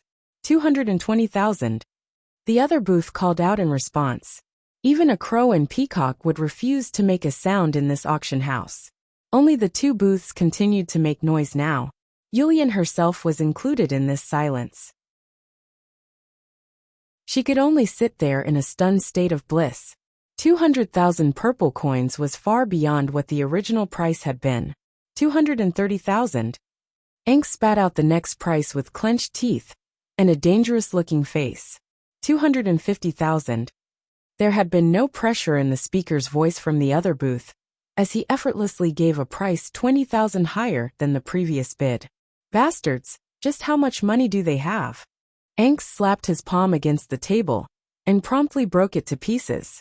250,000 purple coins was already more than what a Class 5 monster core should cost.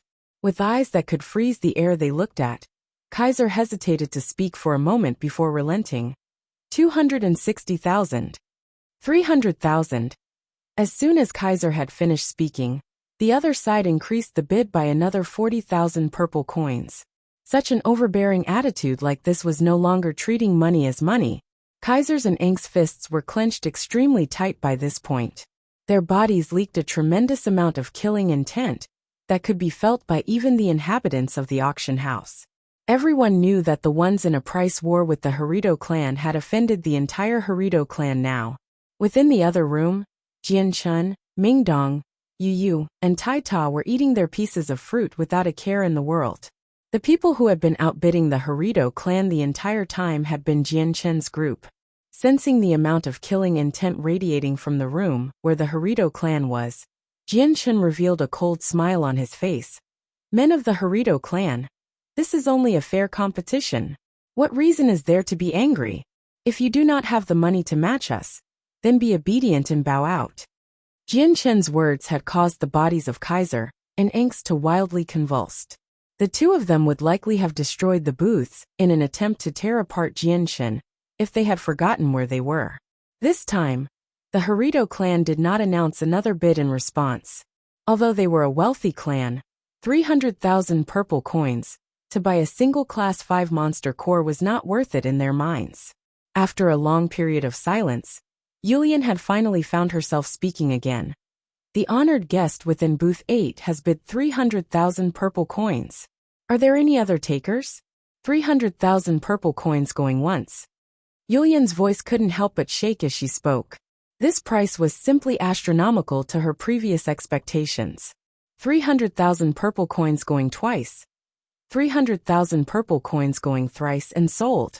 I now declare that the first Class 5 monster core has been bought by the guests in booth 8. The wooden hammer of Yulian smashed against the table, declaring that the first Class 5 monster core had been bought for 300,000 purple coins.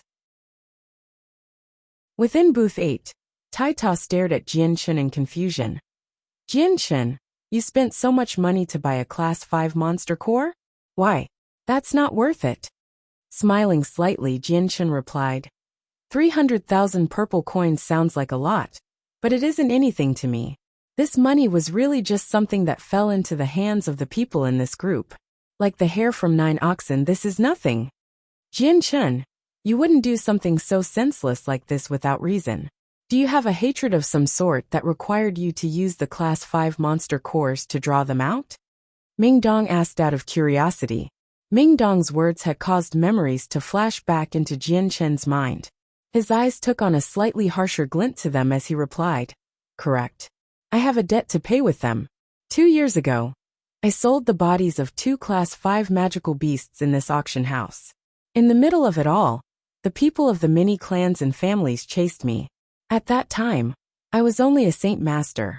With so many people chasing after me, I barely made it out of that place alive.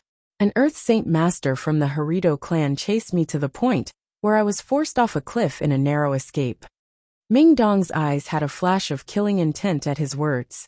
With a growl he replied, "So I see.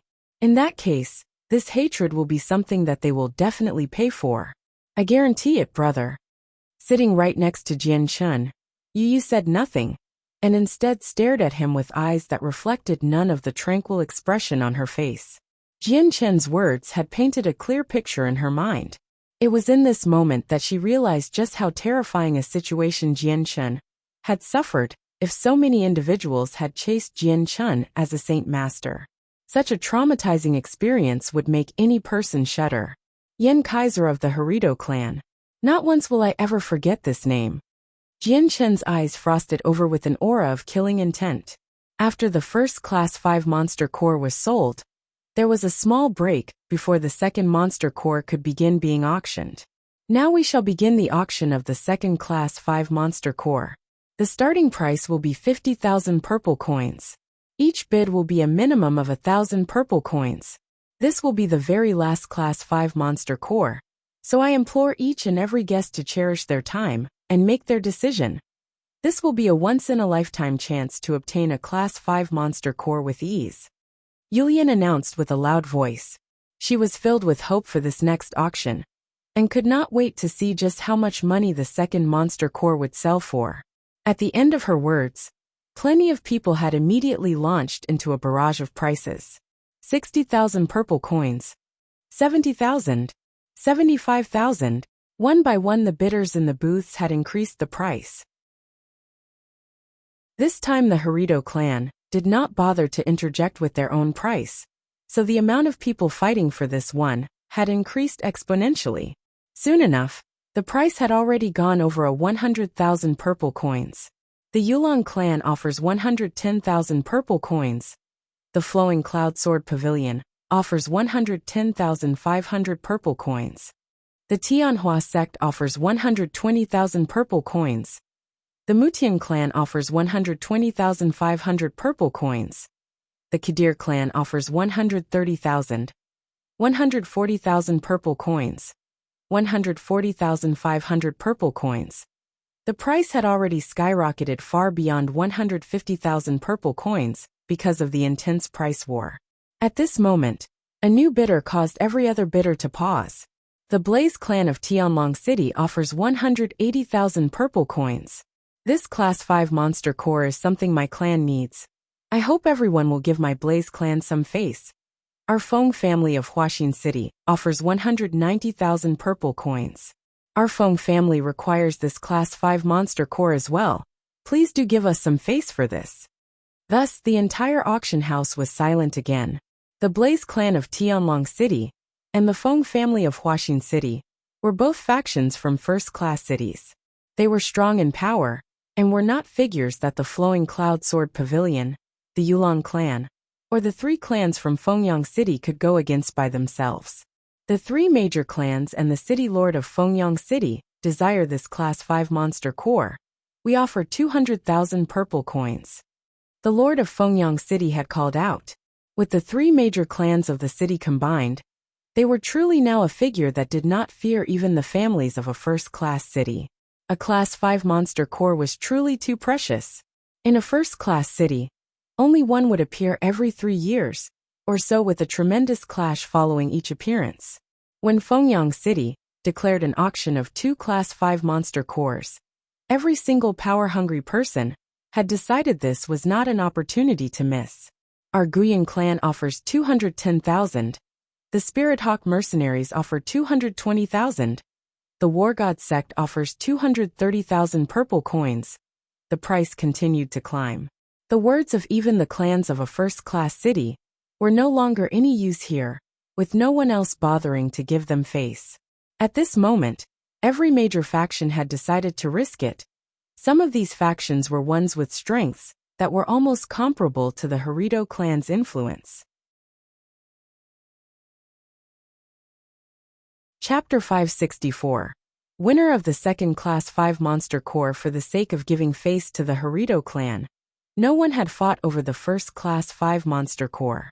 Every single person in the auction house had understood how big of a threat the Haruto clan was as one of the strongest factions in the Blue Wind Kingdom. Unless they had no choice, no one would feel the need to incur the wrath of the Haruto clan. Therefore, they had allowed the first Monster Core to be taken without a fight. However, the second one would be the very last Monster Core sold by the auction house. There was no way anyone could possibly let this one go, so everyone enthusiastically bid for it. 240,000 purple coins. 250,000. The price competition was going as strong as before, but there were significantly fewer people bidding now that the price had reached such a sum. 250,000 purple coins was already a shocking amount to everyone, but many people coveted the Class 5 Monster Core. If they didn't, they would have given up a long time ago. 260 purple coins. A short moment later, another person had placed their bid, and this time, the speaker had been the Haruto clan. They had failed to buy the first Monster Core, so trying to buy the second one would not be a breach of their promise. The War God sect offers 270,000 purple coins. The Blaze clan offers 280,000. The Feng family offers 290,000. The Guiyun clan offers 300,000. Almost instantly, the Haruto clan's bid had been tossed aside, as if it was nothing. Right now, the Class 5 Monster Core was at 300,000 purple coins, a sum that very few could weather without disaster. Even the combined forces of the four factions in Fengyang City had no more money to continue on. This was a price that went beyond their plans. Within their booth, the Lord of Fengyang City helplessly shook his head. It appears that the Class 5 Monster Core is not fated to be ours. The wealth and riches of these first-class city dwellers is far greater than what we could hope to scale up against. It's unfortunate, a Class 5 Monster Core appeared within our very own city, but we were not able to obtain it. Blasted Heavenly Phoenix Auction House. It's no wonder they spread news of the Monster Cores to attract the attention of every single major party. Otherwise, we would have been able to take it for ourselves. One of the men growled in regret. The Feng family bids 310,000. The Spirit Hawk mercenaries bids 320,000. The Feng family bids 325,000. The Spirit Hawk mercenaries bids 330,000. Now that the price had broken past 300,000 purple coins, there were even less people participating. Up to this point, the Feng family and the Spirit Hawk mercenaries were the only two parties left fighting. After that, the Feng family and the Spirit Hawk mercenaries fought each other a while longer. They brought the price to 350,000 purple coins. As soon as this price had been reached, the Feng family no longer bid. Now that the two sides had finally stopped fighting, the previously lively auction house had grown quiet. With the entire auction having gone silent and Yulian seeing no more takers, she finally said, "The Spirit Hawk mercenaries have bid 350,000 purple coins. Are there any other takers?" 350,000 purple coins going once. 350,000 purple coins going twice. 300 purple coins going thrice. Yulian's hammer slammed against the table. "And now I declare that the second Class 5 Monster Core has been bought by the Spirit Hawk mercenaries in Booth 15 for a total of 350,000 purple coins." Within Booth 8, Ming Dong stared at Jian Shen. "Brother, are you really just going to sell a Class 5 Monster Core like that?" Jian Shen hummed. "I originally planned on keeping both of them, but I've changed my mind. If there is a mercenary group that wants the Monster Core, then I'll let them have it. In any case, we will be meeting the Spirit Hawk mercenaries soon enough, so it's best we don't antagonize them." "That's true. If we want mercenary groups swear allegiance to us, then it'd be best to not get on their bad sides. Otherwise, it would make things difficult for us when we try to make them swear in the first place." Yu spoke. Standing up from his chair, Jian Shen said, "Now that the auction is over, we should leave this place." A good show will be taking place in a moment. The Heavenly Phoenix auction house had focused their entire auction on these two Class 5 monster cores this time. So when both of them had been sold, the auction was officially over. Everyone in the booths left the area one after another and headed out of the auction house. After Jian Chun and the other three left the booths, they left for the area where the transactions would take place in the auction house. On the way, they passed by plenty of precious items. This time, the manager of the Heavenly Phoenix auction house, Yulian, came to personally witness the trade of the Class 5 monster cores. Walking up to the platform, Jian-Chen handed over the booth number and a purple card to Yulian. When she took the booth number and gave it a look, Yulian realized that Jian-Chen and his party was the very same party that had bid against the Harito clan for the first monster core. With a startled light in her eyes, Yulian studied Jian-Chen and his group with a growing amount of alarm. She did not think that the mysterious individual that would stand up against the Harito clan would be for youths. Not a single elder could be seen in this party, and Yulian had her expectations completely blown away. Milords are quite bold to bid 300,000 purple coins to buy a Class 5 monster core. Might this one know what to call you? Yulian smiled with a passionate smile in an attempt to scour out what power stood behind this group. Smiling, Jian-Chen replied, "Manager Yulian, if I could trouble you to hand over my item." Seeing that the other side wasn't willing to divulge their identities, Yulian did not press the issue. She hid her discontent with a smile.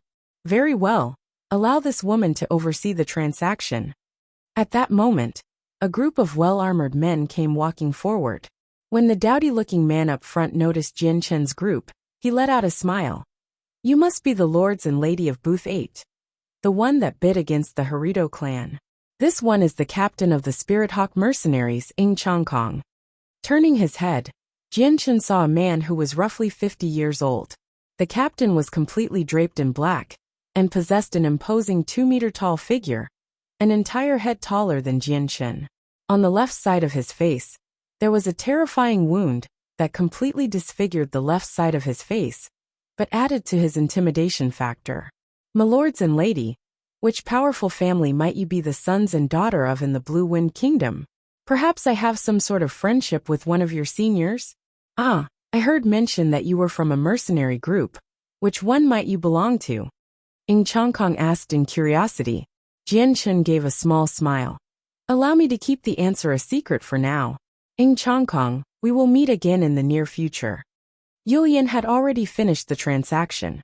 She handed the Class 5 monster core and the purple card back to Jian-Chen. By now, taking both items, he and the other three left the auction house. The captain of the Spirit Hawk mercenaries was left standing there deep in thought as he tried to decipher the meaning behind Jian-Chen's words. Outside the Heavenly Phoenix auction house, an endless stream of people could be seen. Right outside the VIP booths, Kaiser and Inks from the Harito clan could be seen staring icily at the entrance as they waited for the people from the 8th booth to come out. All around them were spectators from every major party, waiting to see the action. They too were curious to see just what type of deity would oppose the Harito clan. At that moment, the red-robed Dugafeng had returned to the city and strode over to the Heavenly Phoenix auction house. Now that the auction was over, his mission given to him by Jian-Chen was accomplished, and there was no longer a need to hide and conceal himself. "Look, he's the one who sold the Class 5 monster cores to the auction house." As soon as Dugafeng came close to the auction house, every single person who had kept tabs on him had immediately noticed his arrival. They spread news of who he was. The eyes of everyone who were waiting patiently by the VIP entrance had immediately shifted to Dugafeng. "Wu Yan, he has to be Wu Yan. Bah! That Wu Yan knows how to change his face. Don't think you can trick us by hiding your face, Wu Yan." One of the middle-aged man from the Yulong clan glared at Dugafeng with a furious look. The headmaster of the Flowing Cloud Sword Pavilion stared at Dugafeng. "Zhou Tong, is he Wu Yan?" Zhou Tong observed Dugafeng for a moment. He's completely different than he was 2 years ago. Though, Wu Yan has an ability to change his facial appearance almost seamlessly. I can't make heads or tails from this. I can only say this person might be Wu Yun, but under a different face. Other than him, would there be anyone else with 2 Class 5 monster cores? How can Wu Yun remain so calm with so many people surrounding him? I'd say that he has something to rely on to escape. We should watch the matter for now. The headmaster whispered. The chattering conversations reached the ears of Kaiser, whose eyes immediately lit up. Concentrating on Dugafeng, he coldly smiled. Wu Yun, no matter how much you change your face, you cannot hide from these old eyes of mine. Last time you were lucky to survive, but this time, you will not escape these hands of mine. Your life is mine. Kaiser gave up the idea of waiting for the people of the 8th booth. He immediately flew at Dugafeng with his saint weapon in hand. Chapter 565. Mistaken identity. Kaiser flew out of the crowd, while holding a giant hammer over his head. A streak of blue light was created. The tremendous amount of water, attributed Saint force spilling from the hammer, as it flew at Dugafeng. Coming to a stop, Dugafeng stared expressionlessly at the figure coming at him. Without looking at Kaiser himself, a burst of fire suddenly exploded from his body. It coiled around him with a sweltering heat that raised the temperature of the surrounding area. With the blaze burning all around his body, Dugafeng looked as if he had transformed to become a god of fire. With his right hand held out, Dugafeng clenched it into a fist, forcing the fire around him gather around it. With a swish of his hand, a ball made of fire immediately shot at Kaiser. Bang! The 2 attributes of opposing nature clashed against each other in midair, with a loud explosion. The area gave a heavy shudder as the energy from the blast ran through it like an earthquake. Some of the bystanders were even forced back a step. Earth Saint Master. This man is an Earth Saint Master. Was Wu Yun always this strong? It's no wonder that he was able to stave off all of the great Saint Masters in this city 2 years ago. Only an Earth Saint Master would be able to fight him now. No wonder he was able to throw us off his tracks. He was an Earth Saint Master all this time. Dear heavens! I tried to track and fight an Earth Saint Master. It's a good thing he didn't fight us, or else none of us would have been left standing to find out that fact today. Loud gasps of shock could be heard everywhere, as they stared at Dugafeng in a new light. To be an Earth Saint Master in Fengyang City was to be one of the best. Respect was to be expected, and all other powers within the city would have to make way for one. Only a trifling 4 Earth Saint Masters lived in Fengyang City, and each one of them were leaders of a major power. When Wu Yun's strength had been revealed, many of the men who were presumptuous enough to want to attack him had immediately gave up that notion. An Earth Saint Master was not a power they could afford to mess with. Kaiser fell back down to the ground with a grim expression on his face. Wu Yun, who would have thought that your strength would make such a drastic change in 2 years? Becoming an Earth Saint Master, eh? You've pulled fortune out from disaster, I see. With both hands clasped behind his back in a leisurely position, Dugafeng merely stood with an empty expression in front of Kaiser. In his eyes there was a glint of a sneer and disdain. He didn't know who this Wu Yun was at all, but he wasn't an idiot. Connecting the thoughts with the strange plan Jianshun had, he quickly made a rough guess that the person the man in front of him was talking about was Jianshun. Seeing that Wu Yun did not speak, Kaiser continued to do so in his place. Wu Yun, while you may have managed to become an Earth Saint Master, you don't even hold a candle to the might of my Harito clan. I, Kaiser, extend the same offer I gave you 2 years ago. Hand over your battle skill to my Harito clan, and we will not mistreat you any longer. Realize now that the ancestor of my clan is a 6th cycle Earth Saint Master. A step more is all he needs to become a Heaven Saint Master. It won't even take another 20 years before my Harito clan becomes the strongest clan in the Blue Wind Kingdom. Kaiser's words had delivered yet another wave of shock to the people around him. Each and every one of them knew just how arduous and bitter it was to break through to become a Heaven Saint Master. If it would take the ancestor of the Harito clan just 20 years to become a Heaven Saint Master, that bit of information was simply unbelievable to hear. The Blue Wind Kingdom was in a decline now that they had lost several Heaven Saint Masters in the recent war. Only 4 of them were left, and if the Harito clan were to add 1 more to that number, then becoming one of the top 5 would not be implausible for them. A cold sneer appeared on Dugufeng's face. I know many battle skills, but not the one you wish for. Kaiser was knocked for a loop at those words before an ecstatic look appeared on his face. Then bring out your strongest battle skill. Worry not. My Harito clan will not treat you unfairly. The sneer grew even larger as Dugufeng stared down at Kaiser. The strongest battle skill I have are 2 heaven-tier battle skills. Which one shall it be? What? 2 heaven-tier battle skills? Kaiser had immediately gone slack-jawed, as he stared at Dugufeng in disbelief. Waves of emotions flowed from his heart like a series of tidal waves. Heaven-tier battle skills were extremely sparse. Even the strongest major powers of the Blue Wind Kingdom didn't own any heaven-tier battle skills. Dugufeng's words had not only caused Kaiser to be stunned, but also the people around him. Each one of them had gone blank in the face. He has a heaven-tier battle skill? Heavens, that can't be true. Out of the surrounding kingdoms, only the Changyang clan of the Jessen Kingdom has a heaven-tier battle skill.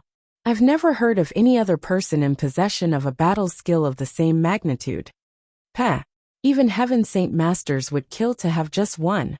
How is it that an Earth Saint Master like him would have 2? I don't believe it for a second. Yeah, he's got to be lying. With everyone talking to one another, they were all convinced that Dugufeng didn't have a heaven-tier battle skill.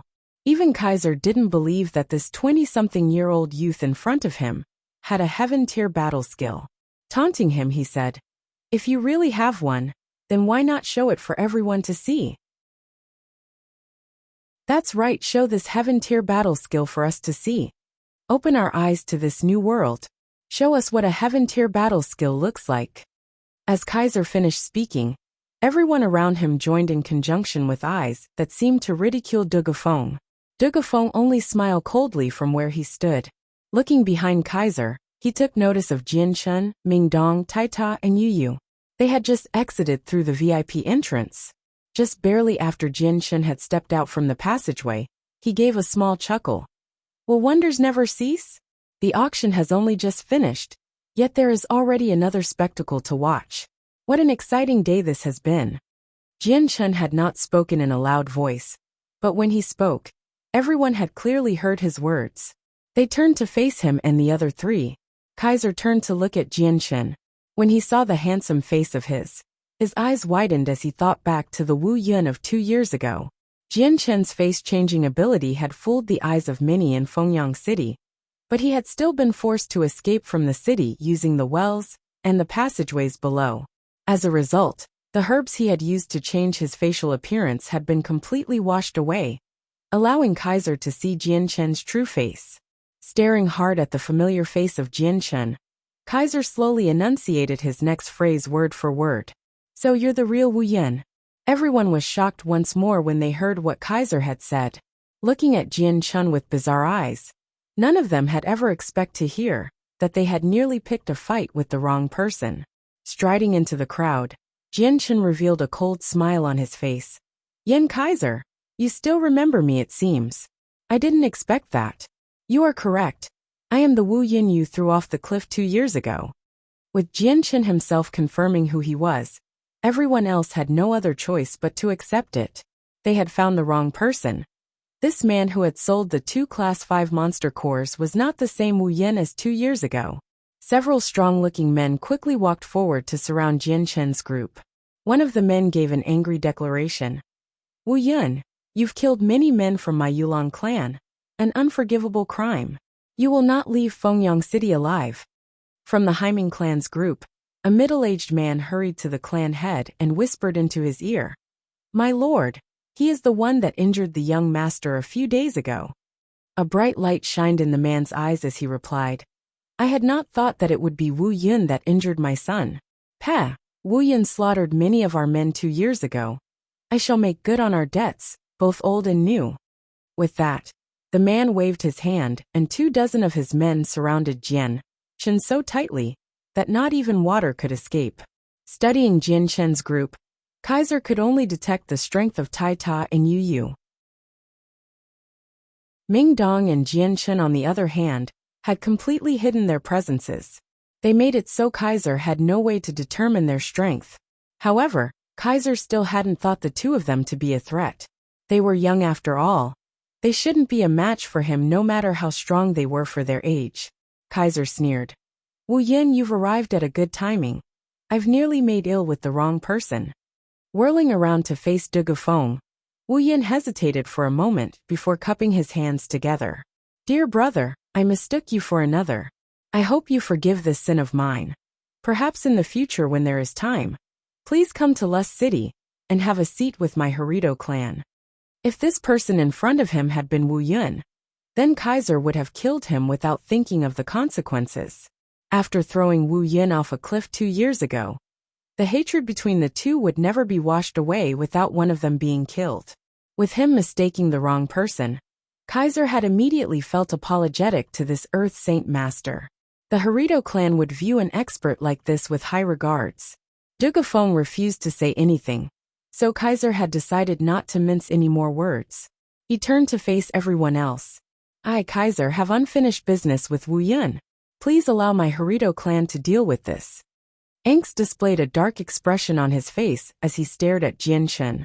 These 4 are the ones in booth 8 that refused to stand down against my Harito clan. Everyone saw what happened in the auction house yourselves. I hope that you will give us some face and allow the two of us to deal with them.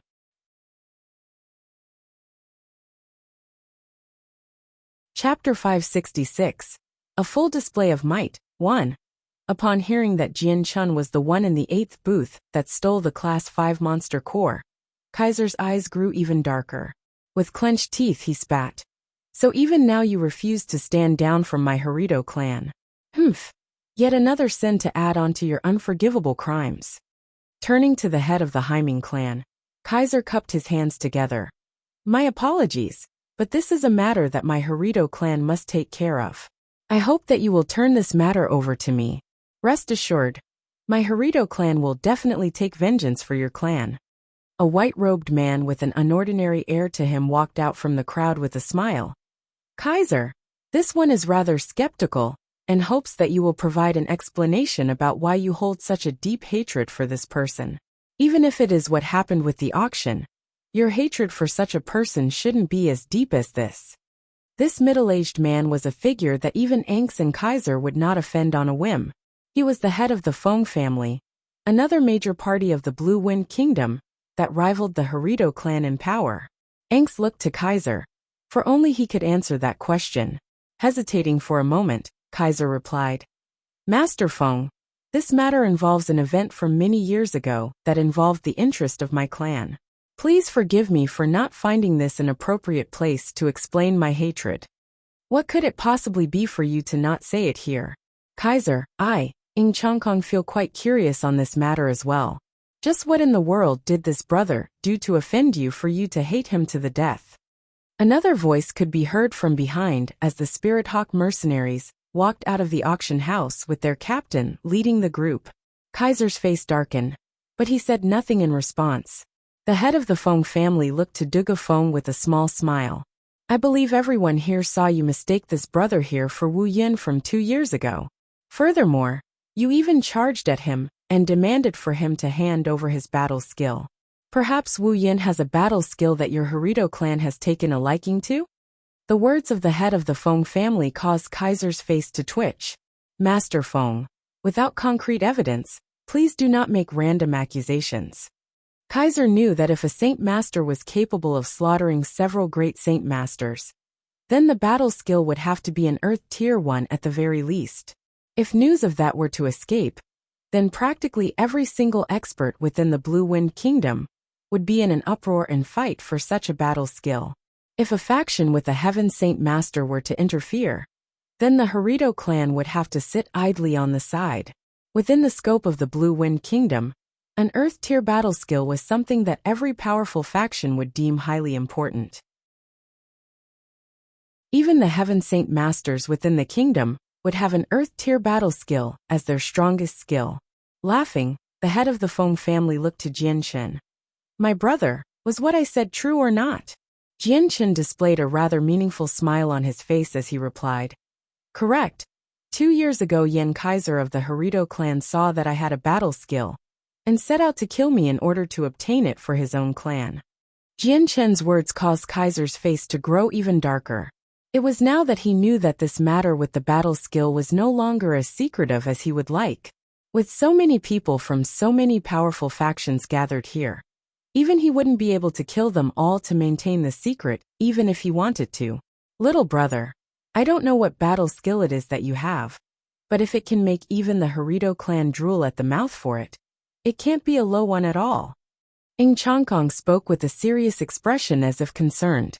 Everyone there could already imagine that such a battle skill enough for the Harito clan to covet it surely had to be a very qualitative one.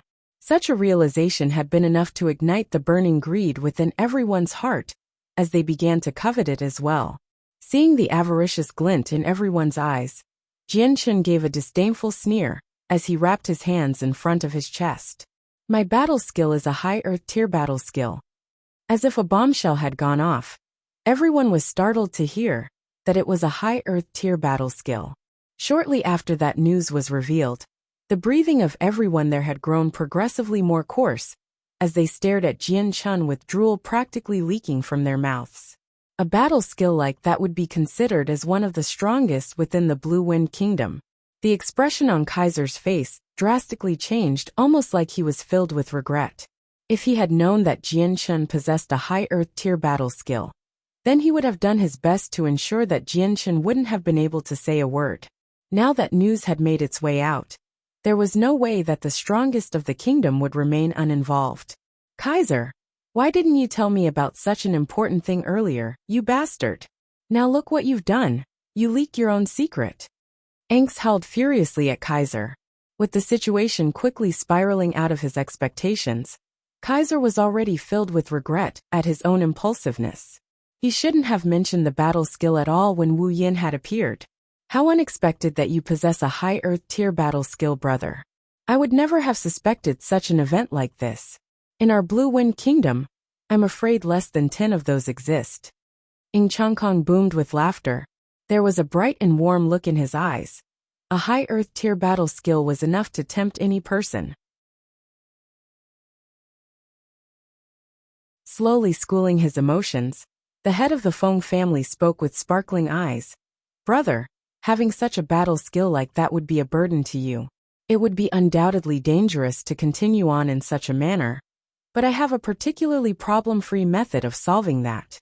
My Feng family has a decent relationship with the strongest sect within the Blue Wind Kingdom, the Ziji sect. Why not sell it to them? They will guarantee your well-being. In the case that you have the Ziji sect supporting you, then no one within the Blue Wind Kingdom would dare try to cause trouble for you. Give it some thought. The master is correct. Young brother, the Ziji sect is very strong and has a Heaven Saint Master presiding over it. Within the Blue Wind Kingdom, they are most likely the strongest group. If they are behind you, then none of the other smaller factions would dare cause trouble with you. This is something that you wouldn't even have to worry about being taken advantage of. An elder that had been standing right next to the head of the Feng family spoke. His voice seemed meaningful and sincere, as if completely worried about Jian Chen's well-being. Kaiser's and Ang's faces turned to the color of pigskin in their anger and gloom. The Ziji sect was one of the strongest factions within the kingdom, and were connected with the royal family themselves. Such a power was not one that the Harito clan could easily scale up against. Even if the Harito clan's ancestor managed to break through to become a Heaven Saint Master, they would still not be able to stand up to the Ziji sect. Not only was the Ziji sect far more powerful and richer than the Harito clan, but the Heaven Saint Master was an established individual with plenty of power. Everyone else had been startled to hear mention of the Ziji sect as well. Each one of them sighed as they realized that if Jian Chen were to seek asylum with the Ziji sect, then they would lose this chance of earning such a strong battle skill. Jian Chen smiled. I thank you for your kind intentions, but the high earth tier battle skill doesn't require any protections. There is no need for Lord Feng to worry. The expression on the man's face grew taut as he replied in concern. Young brother, you must think this through carefully. An earth tier battle skill is extremely precious.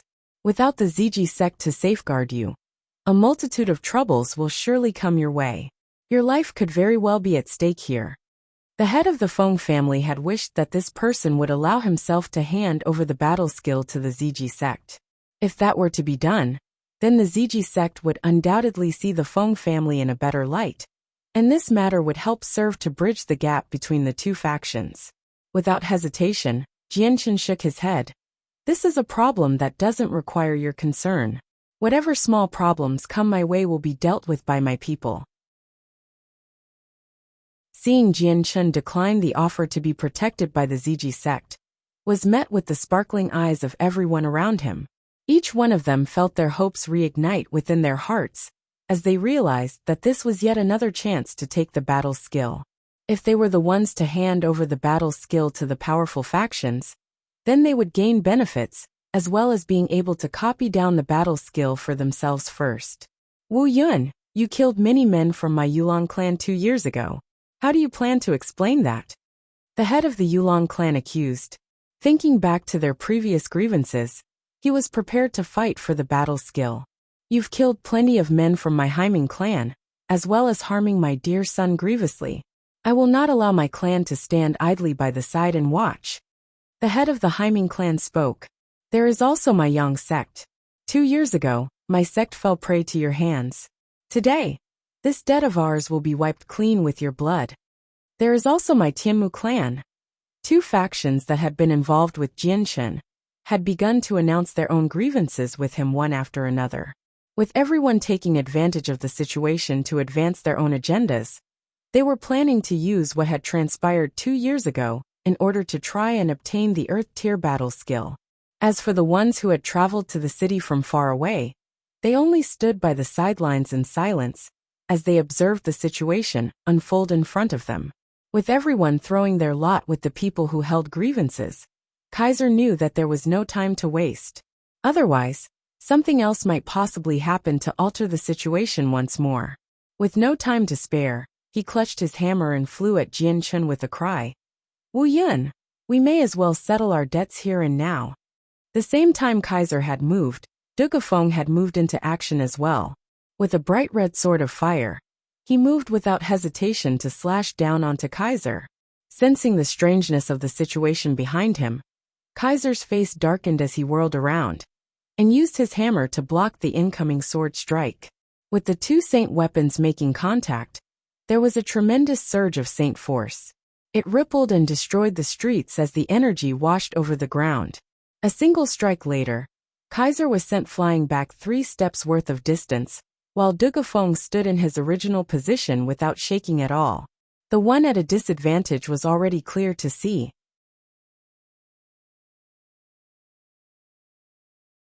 Chapter 567. A full display of might too. There was a grim expression on Kaiser's face as he stared aghast at Dugafeng. The fact that Dugafeng was an Earth Saint Master was surprising enough, but he didn't think that Dugafeng would also be stronger than him by a decent amount. Sire, what is the meaning of this? If it is for my earlier slight, this old man has already apologized to you. Or was that not to your satisfaction? Kaiser asked with a dark tone. Dugafeng's strength was stronger than his own, causing him to feel slightly worried. A person like this was not to be fought against unless there was no other choice. Still clutching the flame sword, Dugafeng stared expressionlessly at Kaiser. His eyes were brilliantly cold, but he did not speak a single word. Instead, he slowly walked toward Jianchen's group in front of everyone's wide-open eyes, and stood resolutely right behind him. Now that they were greeted with such a sight, everyone had come to the startling realization that the 2 of them were of the same group. There was a very uncomfortable look on Kaiser's face as he connected the dots between the person he apologized to and Wu Yun. An extremely embarrassed look crept onto his face as he suddenly felt like palming his own forehead. I didn't think that you 2 would be working together. Wu Yun, you have some stuff to you if you were able to bring an Earth Saint Master into your fold. But if you think a single one would be able to intimidate me, you are simply far too naive. Kaiser spoke with clenched teeth. Staring at Kaiser as if he was beneath him, Jianchen sneered. Who is the naive one, I wonder? You'll find out soon enough. Yen Kaiser, I will settle this 2-year debt of ours today. Haha, that much is right. We will settle it once and for all. Not once have I ever thought that you would escape after being pushed down that cliff.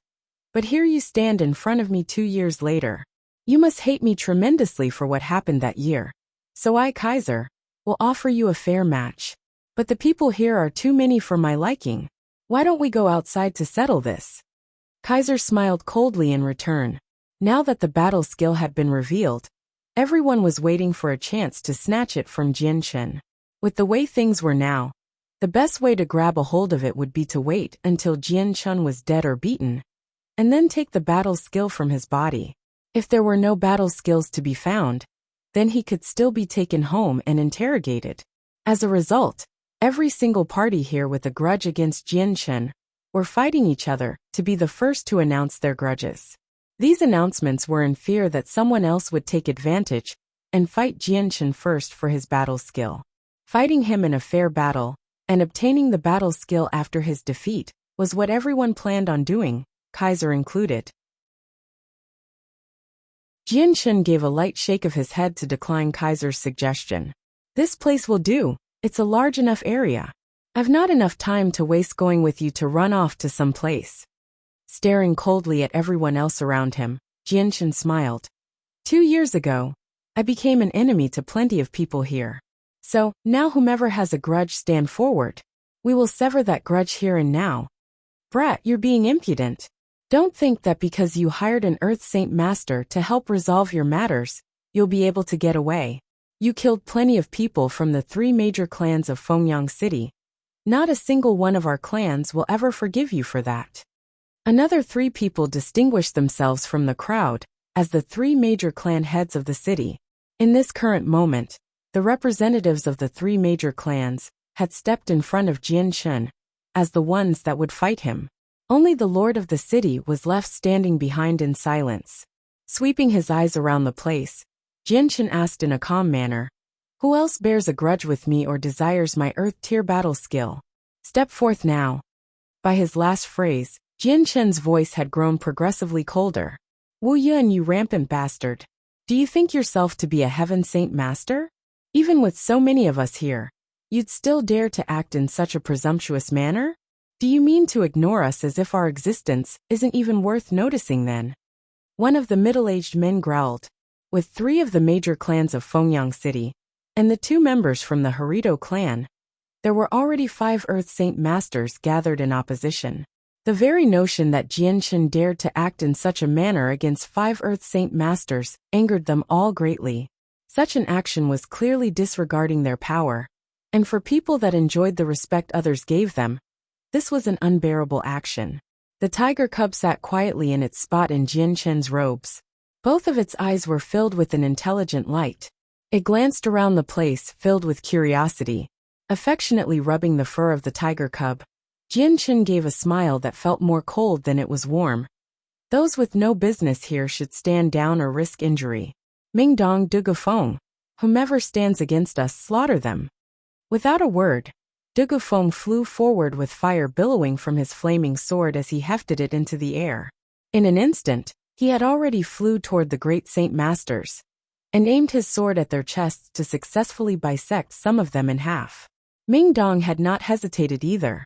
As soon as Jianchen gave his commands, Ming Dong took out his own saint weapon, and transformed into an azure light that flew off with unbelievable speed toward Kaiser. Throughout his actions, there had been an intense killing intent within the eyes of Ming Dong. The sudden actions of the 2 men had caused a war to form between both sides, which forced the surrounding bystanders to quickly run back a few steps. This was to avoid being caught in the battle by accident. As a user of Wind Saint Force, Ming Dong was extremely fast. All Kaiser himself could see was a blur of azure light, before a single long sword appeared right in front of his chest. In his panic and shock, Kaiser brought his hammer up to narrowly defend himself against the sword stroke. Bang! The accumulated energy within Ming Dong's sword burst forth upon impact with Kaiser's hammer, in a far larger scale than what had exploded from Kaiser's weapon.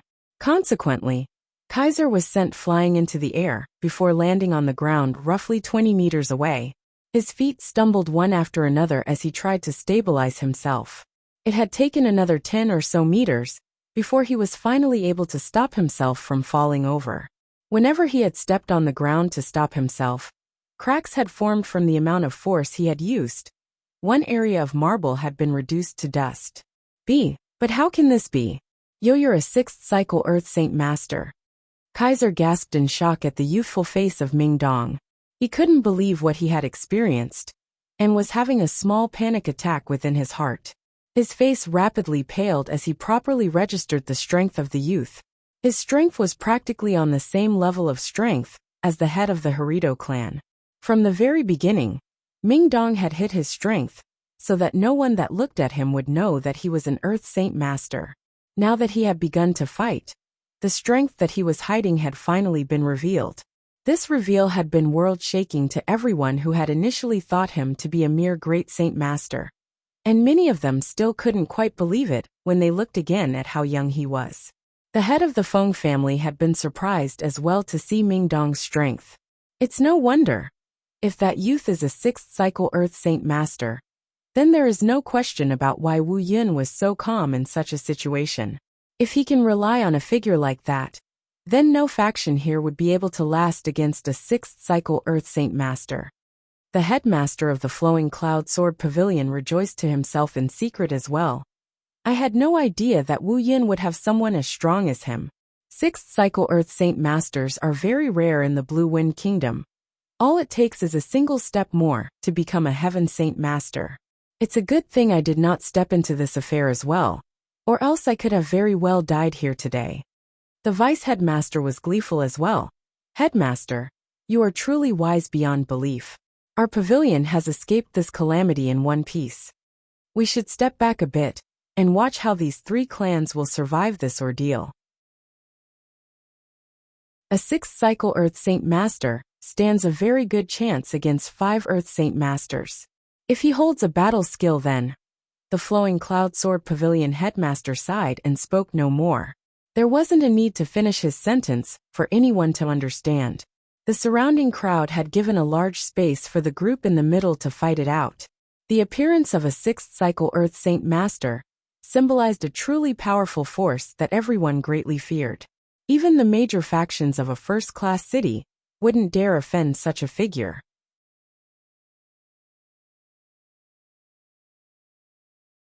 Chapter 568. A Full Display of Might 3. A short amount of time later, Dugafeng had managed to kill nearly a dozen great Saint Masters and Saint Masters, before finally being stalled by the 3 Earth Saint Masters from the 3 major clans of Fengyang City. They started a fierce battle in the middle of the streets, and whenever both sides clashed against one another, tremendous surges of energy wash over the surrounding area in every direction. The nearby buildings that were struck by the waves of energy suffered tremendous amounts of damages as a result. Even the Heavenly Phoenix auction house had not escaped disaster. The giant doors had been unable to endure the surge of energy that struck it. It shook endlessly. Dust fell to the ground as fractures formed everywhere nearby. The battle between the Earth Saint Masters had gotten progressively more intense, forcing the audience to take yet another few steps back to guarantee their safety. A wide open area had been left behind for the 2 sides to battle it out. But the men of weaker strengths had still been slightly injured by the whiplash of energy that exploded from the battle. Ming Dong's current focus was entirely on Kaiser. With each strike, he would force back Kaiser step by step without any hesitation in his movements. Taking advantage of any opening, he would draw close to Kaiser with blinding speed. His own longsword would every so often strike at Kaiser's chest with an astounding amount of energy.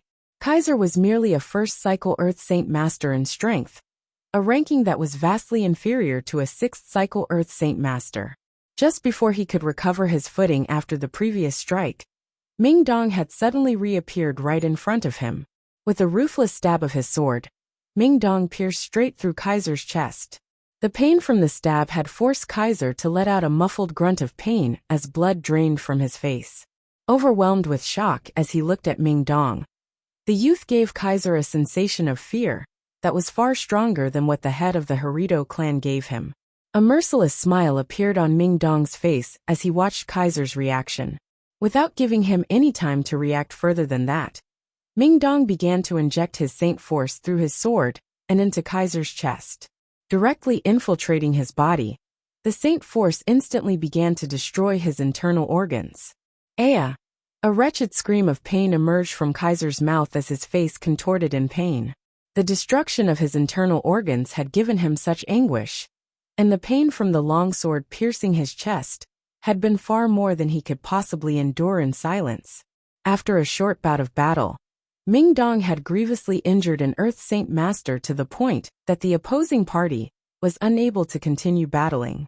Such a success was so astonishing that the spectators were rendered speechless for half a day.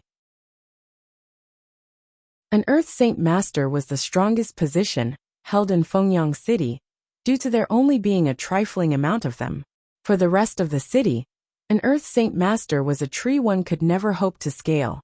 Thus, everyone felt a tremendous shock when they watched such a strong individual be treated so weakly. Kaiser! Angst cried out. It hadn't even been several seconds since Kaiser's battle with Ming Dong had started, and Angst didn't think that Ming Dong would be as strong as he was. Within 2 exchanges, he had beaten the Earth Saint Master Kaiser into submission. Without any more hesitation, Angst took out his own saint weapon to charge at Ming Dong, to see if he could stop Ming Dong and save Kaiser. Despite the fact that he was more than aware that his opponent was a 6th cycle Earth Saint Master, now was not the time to be afraid. There had been a flash of killing intent once more in Ming Dong's eyes when he saw Angst come charging at him. With a sneer, Ming Dong flickered out of sight, and then reappeared right in front of Angst with his longsword stabbing outwards. Angst was stronger than Kaiser by a decent amount, since he was a 2nd cycle Earth Saint Master. This meant that there was still a very substantial difference between the two, but he would still be completely dominated by Ming Dong. Under the assault of Ming Dong, Angst found himself unable to do anything but defend. Sire, I have no idea what great price Wu Yin has offered for you to risk offending my Harito clan. But as long as you don't interfere any longer, my Harito clan will offer you just as much Wu Yin has offered you. There is no worth to making an enemy out of my Harito clan. The ancestor of our clan is on the verge of becoming a Heaven Saint Master, and turning our clan into one of the best clans in the Blue Wind Kingdom. Why not exchange our weapons of war for banners of silk instead? We can kill Wu Yin together, and plunder the battle skill for both of us. Angst cried out. He knew that he wasn't a match for Ming Dong. Therefore, he could only hope to deter and tempt him with the might of the Harito clan, so that some fear or greed might take hold in his opponent's heart. There was no way that Angst would know just how deep the relationship between Jian Chun and Ming Dong was. His words here were completely useless, and only served to anger Ming Dong even more. Your words are enough for me to wish to kill you today at all costs. Ming Dong spoke with an icy tone. Unbridled fury could be seen in his eyes, and the sword in his hand increased in strength. With Ming Dong fighting with his all, the pressure on Angst tremendously increased. With 3 weak exchanges, Angst's arm was lopped off by Ming Dong. With one of his arms severed, Angst let out a miserable howl that spread throughout the area with a hair-raising sound. This was what an Earth Saint Master sounded like when in pain. The intense pain had dulled Angst's nerves and reactions as a result, causing his reaction speed to take a tremendous drop. While he was trying to control the pain, a flash of azure light blurred past his eyes, and in the next moment, Angst had lost all feeling he had in his body. His pain-filled cries had stopped as well. One could only see his head separate from his body in a high arc spinning 2 meters into the air. It came flying down with blood sprinkling the entire area. The bystanders could only watch with eyes wide open in shock, as they watched the spectacle in disbelief. None of them had imagined that in the short period of time this battle had taken place, an Earth Saint Master would fall so easily, and in such a miserable state. His entire head had been decapitated from his body, so that he wouldn't even pass on to the next life with a whole body. Even the visitors from the first-class city couldn't believe their eyes at what they saw. Having witnessed an Earth Saint Master fall in such a manner was a tremendous attack on the perspective people had about Earth Saint Masters. On the other hand, the 3 Earth Saint Masters fighting with Dugafeng had been subjected to shock as well. They were quick to regain their wits before glancing at each other. With a knowing nod to one another, they abandoned their fight with Dugafeng and flew toward Jian Shen and Yu in an attempt to pressure both Ming Dong and Dugafeng. Seeing that the three men weren't even trying to escape, and were instead running for Jian Shen, Ming Dong and Dugafeng finally cracked open a mocking smile. Not even moving to stop them, the two of them charged toward the others that had took a step forward earlier, for they had been ordered by Jian Shen to slay whoever came forward. Emotionless for a brief moment, Jian Shen watched the three Earth Saint Masters run at him, as a cold sneer that gradually made its way on his face. Lifting his finger, 3 rays of sword chi extended from his fingertips and shot toward the 3 enemies. Caught off guard, the 3 of them were stabbed straight through their chests.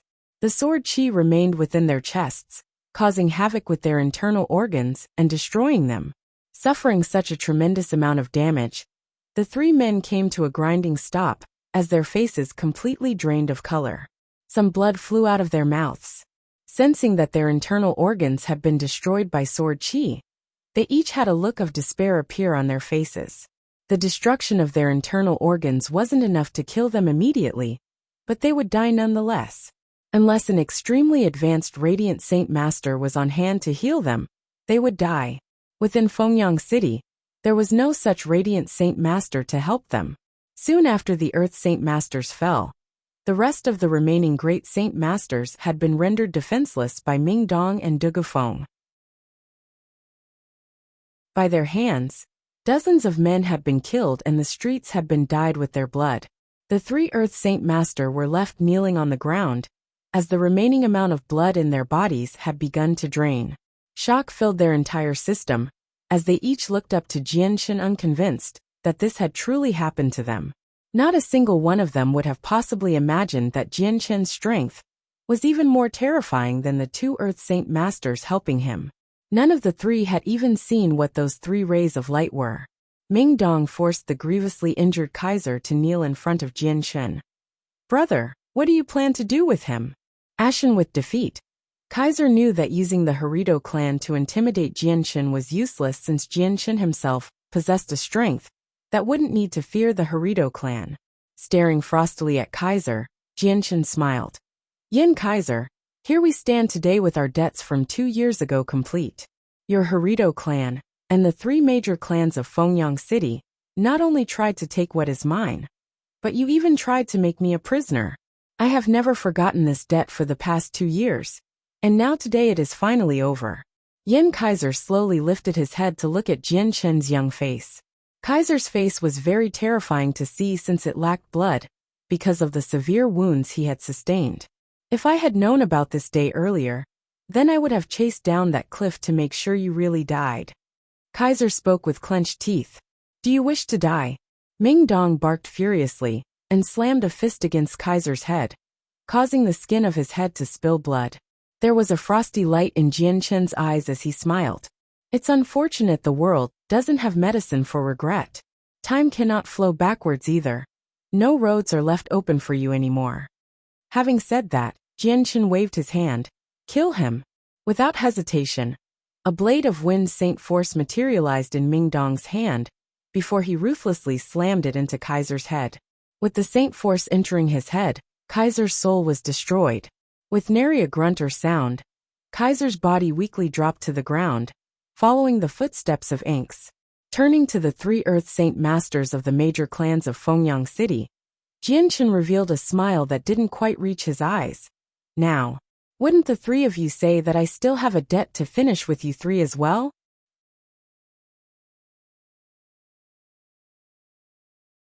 Chapter 569. The End of Vengeance. The 3 Earth Saint Masters of Fengyang City were representatives of the 3 major clans. When they heard what Jian Shen said, they could only look up at him. "Our internal organs are gone. There is no chance of us living for much longer. Whether you kill us or torture us, there is no need for you to say anything more." Smiling, Jian Shen replied, "You cannot blame me for your current state of being. You can only blame your own avarice. Everything that happened today was from you seeking trouble with me, and no one else. The only regret I have is that my strength was not enough. Otherwise, the one kneeling on the ground today would have been you and not us." One of them spat. They had all thrown caution to wind. There was no need to fear Jianchen any longer since they were all dead men walking. Jianchen nodded his head. Yes, there is nothing wrong with what you say. If I were weaker than you three, then the one kneeling here would perhaps be me. In this world, it goes without saying that power is equal to might. With that, Jianchen turned back to look at Tai Ta. He was stone-faced as stood before the bloody streets filled with corpses. Tai Ta was no stranger to blood and gore. But that was only when magical beasts were involved. Streets filled with the corpses of humans was a first for him, however. As such, it had been a situation his heart found hard to stomach. Jianchen sighed. With Tai Ta's straightforward attitude, it would take a decent amount of time for him to adjust to the Tianyuan continent and how it worked. Finally, Jianchen turned back to look at the three clan heads. From today on, Fengyang City will no longer have your three clans. To alleviate you of your pains, I will send you off. There were many clans within Fengyang City. The power of their clans would quickly transfer with the deaths of the three Earth Saint Masters. Gently lifting his right hand, Jianchen shot forth 3 bright rays of azure and violet sword chi from his finger. The 3 rays of sword chi quickly embedded themselves into the heads of each person and extinguished their spirits. Even a Heaven Saint Master wouldn't be able to survive such a stroke. The bodies of the 3 clan heads collapsed to the ground as if their strings had been cut. In a few seconds, the 4 Earth Saint Masters of Fengyang City had been reduced to a single one. Only the Lord of the city was left alive. From his position far away from the situation, the Lord of Fengyang grieved as he watched the 3 Earth Saint Masters killed. Now that they had died, the might of Fengyang City had decreased by a substantial amount. Everything that had happened was something he would have to accept. He didn't have the power to change it after all. He had not spoken a single word. Even though 3 major power holders had been killed, he didn't dare mention a word about it. Jianchen, and the group of people with him, had already displayed a tremendous amount of power that would meet no resistance from the Lord of Fengyang City. Thus, he remained silent without even thinking about making a move. The fact that Jianchen had killed 3 Earth Saint Masters, with a lift of his finger, was an extremely jaw-dropping experience to those who witnessed it. It was so utterly inconceivable and mind-boggling that they couldn't help but look at Jianchen in a radically different light. Originally, they had all thought that Jianchen would be as strong as he was 2 years ago, and that there wouldn't be any major changes since then. Even if he was a talented genius, becoming a great Saint Master would be an outstanding feat, but becoming an Earth Saint Master was just impossible since Jianchen looked far too young. Suddenly, everyone in the audience realized the reason why Jianchen had been so calm in front of the Harito clan and the 3 major clan heads. It was not because he could rely on the Earth Saint Masters, Ming Dong and Dugafeng. The real reason was his own strength was so terrifyingly strong that there wasn't a need for him to make a move himself. The visitors that had come from some of the first-class cities regarded him with serious eyes, but everyone else felt sweat on their foreheads. Their hearts were wildly pounding. When they had learned that he possessed a battle skill, they had been filled with greed and couldn't help but decide to stick their hands into the pot. With a convenient excuse, and with the Harito and the 3 major clans providing support, they had felt more than ready at first. Now that they were fully aware Jianchen's strength, everyone could only feel a deep amount of sorrow and regret. Some felt overjoyed that they did not speak out at first. Otherwise, they would be yet another casualty lying on the ground. Looking around, Jianchen's eyes hovered on the group from the Flowing Cloud Sword Pavilion for a moment before turning away. The group had been extremely nervous when their eyes met. They had felt true fear in that moment, worried that Jianchen would start trouble with them next. If he could kill an Earth Saint Master without a problem, then the Flowing Cloud Sword Pavilion would have no chance of defending themselves. Jianchen displayed a smile on his face as he looked around. The ones that wanted to plunder my items from me in the past can't possibly be this few. If there is still something anyone wishes to take from me, by all means step forward. Not even a cricket made a sound from the crowd. Eventually, a white-robed elder with equally white hair came walking forward with clasped hands.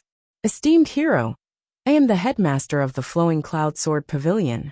I represent the Flowing Cloud Sword Pavilion, when I offer my utmost apologies for what happened 2 years ago.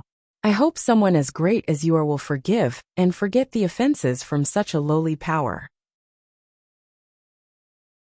My Flowing Cloud Sword Pavilion may be a third-rate power, but should there be anything we can do, then by all means instruct us as you see fit. I swear that the Flowing Cloud Sword Pavilion will do as you say faithfully. The headmaster spoke in a very honest and humble manner, as he offered his apologies to Jian Chun. He was more than aware that this was the only way of guaranteeing the survival of the Flowing Cloud Sword Pavilion. The ones that had chased Jian Chun around the city 2 years ago had been killed by Ming Dong and Dugafeng. The 3 major clans, the Yulong clan, and the Mutian family were as good as gone. From the crowd, the Flowing Cloud Sword Pavilion was the only remaining power left. Seeing how magnanimous and apologetic the headmaster had been, and remembering how the Flowing Cloud Sword Pavilion hadn't done a thing to him in the past, Jian Chun had no reason to be petty to them. I, Jian Chun, may have a grudge against many, but I am not a narrow-minded man. If the headmaster is sincere in his apologies, then I will not stop you. As if granted a tremendous pardon, the group from the Flowing Cloud Sword Pavilion's faces brightly lit up. Many thanks for your favor. My Flowing Cloud Sword Pavilion cannot thank you enough for choosing to spare us. Whatever you need, it would be our honor to do it for you. The headmaster gracefully responded. Having seen the gigantic power Jian Chun wielded, the headmaster had nearly sworn allegiance to him. Jian Chun could tell what the headmaster was feeling from his voice, but he said nothing about it. The Flowing Cloud Sword Pavilion was an inferior power within the kingdom, without a single Earth Saint Master to their name. A power like that did not even need to be looked at. Dugafeng, go and bring back the money obtained from selling the 2 Class 5 monster cores. Jian Chun commanded Dugafeng. Dugafeng gave a nod of his head before walking into the auction house, without a sound. Ming Dong took the space rings the 5 Earth Saint Masters wore. In total, he had obtained 3 space rings and 2 space belts. When Ming Dong took out 5 gleaming purple cards, he revealed a huge smile on his face. With these 5 purple cards, there has to be at least several 100,000 purple coins. Hee, now I am a rich man too. Jian Chun couldn't help but force a smile when he heard what Ming Dong said. A 6th cycle Earth Saint Master lacking money was certainly a very strange occurrence. Not too long later, Dugafeng came back out with the profits he had earned from selling the 2 Class 5 monster cores. Then along with Jian Chun, he and the others left the scarred-up area. Yulian could be seen standing on a balcony in the auction hall, where she could clearly look over the situation. I didn't think that the Wu Yun, who was chased mercilessly from 2 years ago, would make such a triumphant return. Not only did he kill 2 Earth Saint Masters from the Harito clan, he was also able to kill the 3 Earth Saint Masters from the 3 major clans. This must be his retribution, Yulian muttered to herself as she stared at Jian Chun. Then turning back to look at the ruined gates of the Heavenly Phoenix auction house, she revealed a pained look on her face. Looks like a good amount of our profit today will be going to fix that. When the surrounding audience saw Jian Chun's group starting to walk away, the ones that were in his immediate path had quickly moved to get out of his way. When Jian Chun's shadow finally disappeared from sight, noise returned to the area in the form of a huge clamor. 3 of the strongest 4 people of Fengyang City had been killed. That alone was a heaven-shaking source of information. I didn't think that the brothers in the 8th booth would be that strong. I made a mistake in judgment, it seems. The captain of the Spirit Hawk mercenaries sighed. No one could have possibly imagined that the youths that he had been chatting with earlier would be so strong. It was unbelievable to the utmost degree. Not too long after Jian Chun's group returned to their inns to rest, news about the heads of the 3 major clans in the city made its way around. Such a tremendous piece of information led to an equally large reaction, leaving everyone who heard it stunned in disbelief.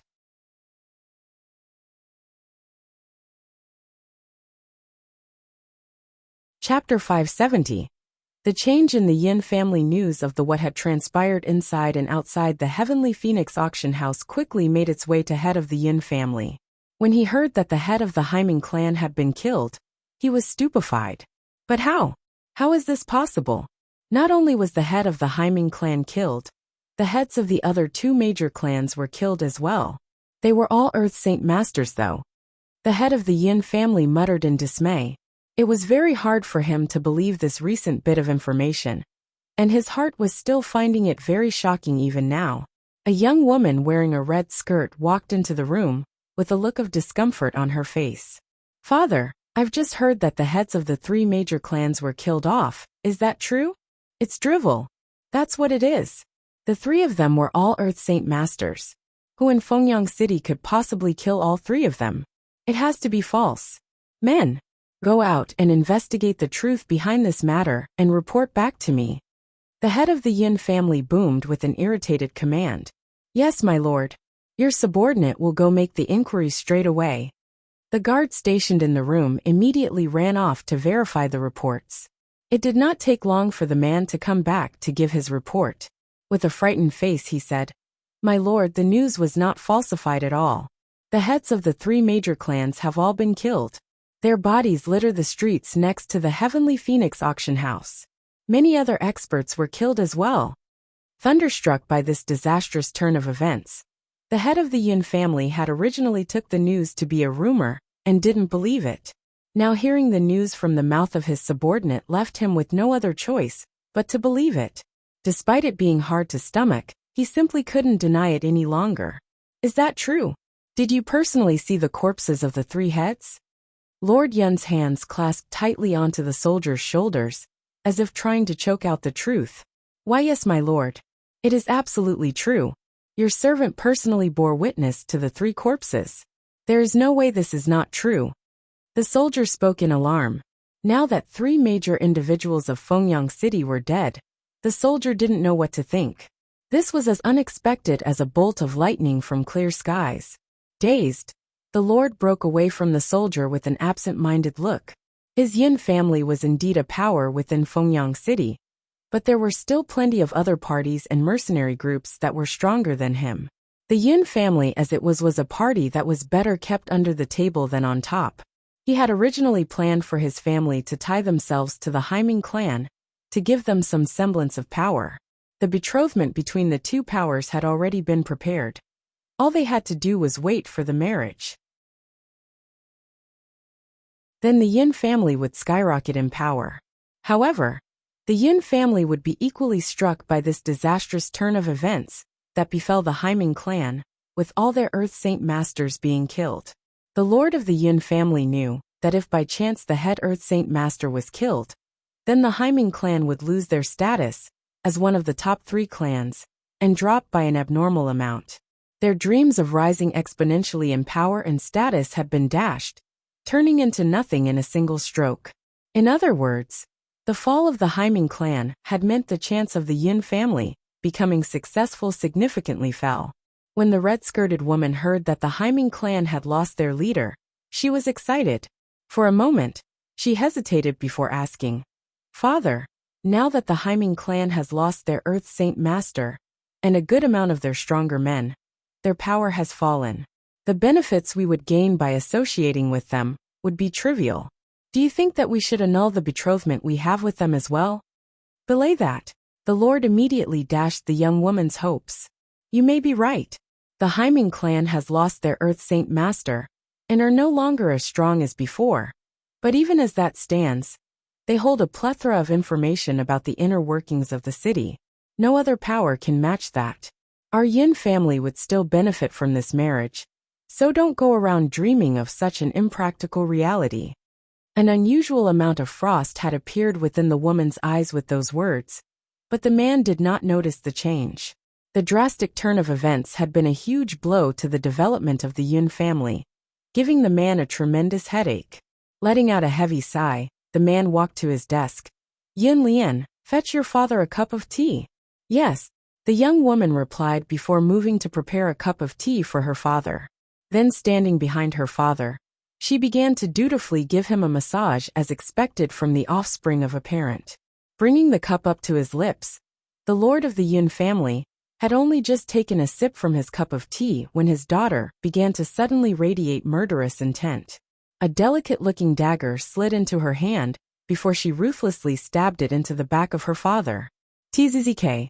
Under the unflinching hand of the woman, the dagger buried itself so deeply within the man that not even the blade could be seen.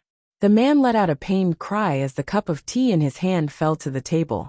He too was a man that practiced and cultivated saint force. Consequently, he possessed a quick reaction speed. He immediately rose from his chair and backhanded the woman away. She flew across the room before slamming into the wall on the opposite side. But the damage had been done. With a mouthful of blood, the man knew that he had been seriously injured.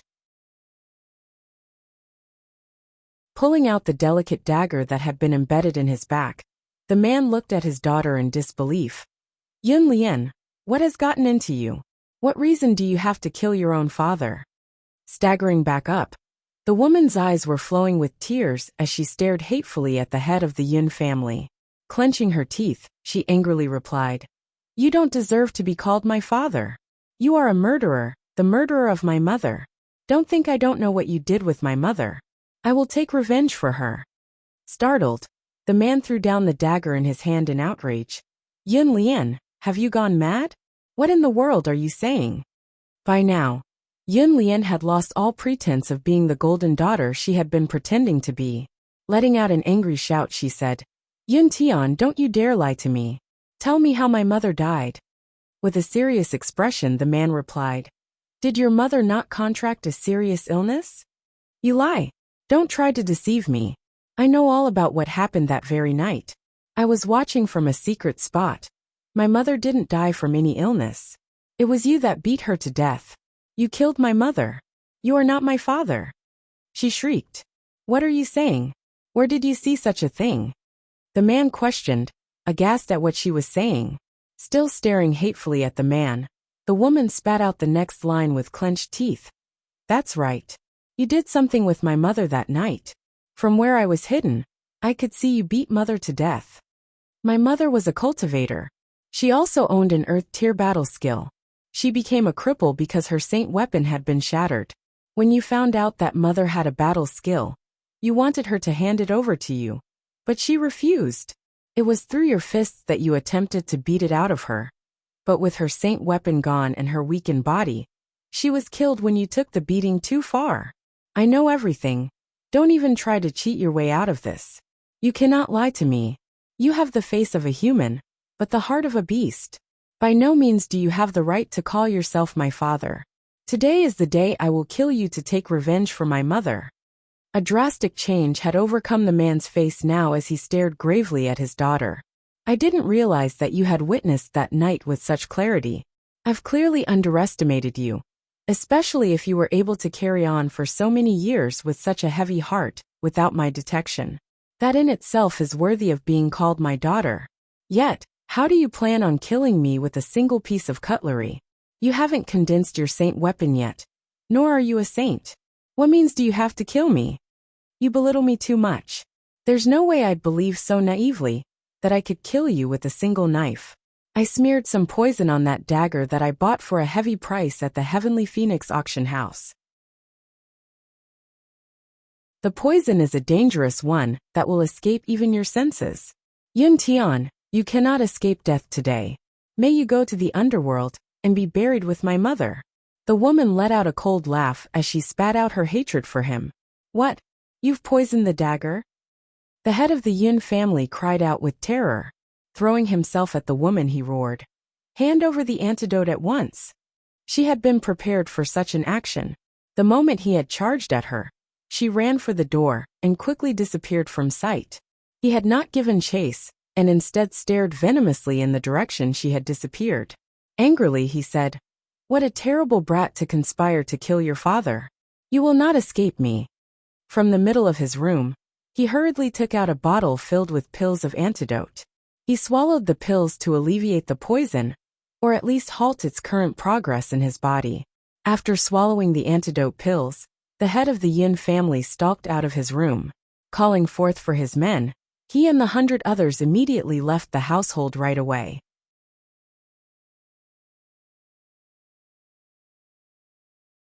Chapter 571. The battle skill heirloom of the Bai family leaving with haste from the Yin family. The young woman rode her Class 1 magical beast mount at great speeds down the street. Her body was in a weaker state than before since she had been struck by the head of the family. She had received no major injuries, but she was not a saint yet. Her body was not accustomed to taking such a blow. Thus, it heavily impacted her condition, causing her face to pale. "I want her captured. You unfilial daughter. Who are you to try and kill your own father?" The angry voice of her father exploded from behind. The fabric on his back was completely drenched in blood. He, along with several dozen soldiers, chased after her with great haste. They were unable to fly through the streets since they were congested, so they had trouble catching up to her. The Yun family didn't have many magical beasts to begin with. Therefore, many of the soldiers could only rely on their legs to run. Only the head of the Yun family and his most loyal soldiers rode a mount. Both groups blazed down the streets. With both sides racing and crossing over several major streets, they managed to travel several kilometers away from the center of the city. By now, the father had already closed the distance from several hundred meters to just a few dozen. Seeing that her father was gaining on her, the daughter knew that she wouldn't be able to escape if this continued. With a moment's hesitation, she immediately turned into a nearby alleyway. "Wretched girl, don't waste your energy. You cannot escape from me. Hurry up and hand over the antidote." The father roared. His expression was panicked. He could tell the poison within his body was slowly coursing throughout it. The antidotes he had swallowed earlier weren't able to counteract the poison. The only solution left was to find the actual antidote. The woman completely ignored the words her father spat out, urging her steed to run even faster. She finally came to a stop right in front of an inn. She threw herself down from the mount to run in. She knew that the person she was looking for was in this place. When she ran into the inn, the head of the Yun family and the other soldiers immediately came to a stop by the entrance. "Surround the inn and prevent that unfilial daughter of mine from escaping. You there, follow me in," the man commanded before storming into the inn with his soldiers. At the same time, Jian Chun and his group were gathered together within one of the rooms. Jian Chun, the three major clans of Fengyang City have lost plenty of their experts, but their clans still remain. Do you think we should eradicate their clans entirely?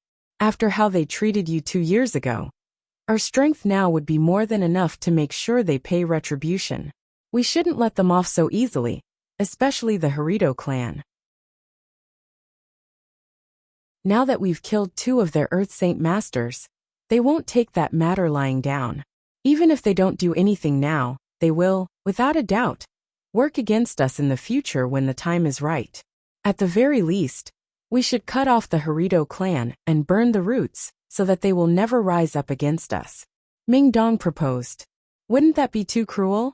It was only a single person that offended Jianshen, and he's dead now. Why should we involve their clan? They're innocent in this. Taita blurted out. Giving a thoughtful hum, Jianshen replied. That much is true. Burning the roots would prevent any future actions against us. The man that slighted me may be dead, but the hatred their clan possesses for me will not be so easily resolved. Since we've killed 2 of their stronger individuals, their hatred will be even deeper. Without a doubt they will bury their feelings and wait for a time to strike, when optimal to do the most damage to us. If you think so, then we should take care of the Harito clan straight away after we leave Fengyang City. Ming Dong spoke. There's no need to rush. Our current task at hand is to further develop our strength and wait until the Flame Mercenaries have established a decent scope of control. Soon, even the Harito clan will ask to join the Flame Mercenaries. Jianshen responded. He was very much aware of the fact that killing 2 individuals would give plenty of trouble for him in the future, so it was best to get rid of the source straight away. Ming Dong hung his head in thought before realizing something. Well then, how about this? Why don't we leave the Harito clan for now, and have the Flame Mercenaries take care of them as practice? I have satisfied the grievances I had from my journey to this auction house 2 years ago. We should rest for the night, and leave tomorrow morning for the next first-class city, to gather some mercenaries. Jianshen replied. Fine then, we'll return first. The illusionary flash is far too mysterious for me to comprehend in a single go anyways.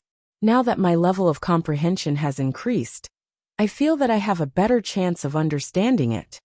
Ming Dong nodded his head as he stood up from his chair. Jianshun could only sigh when he heard him mention the illusionary flash. There was regret on his face. This battle skill had been profoundly deep, and was regretfully only usable with Saint Force. He was unable to use this battle skill since he had no Saint Force. Nothing more could be said about that. I wonder just when I will be able to use the chaotic force, and if I'll be able to use the chaotic force to use the illusionary flash. Jianshun thought to himself. He knew that it would be a long journey until he was able to use the chaotic force, due to the difficulty of cultivating it. His only path as of now was to gather ruler armaments and absorb the energy within them to refine them into chaotic force. However, it would take a tremendous amount of time to accomplish such a task. A single wisp of chaotic force was equivalent to the strength of a saint ruler. Even if he were to refine monster cores into chaotic force, it would take a sea of them for a single strand. Jianshun, you should rest up as well.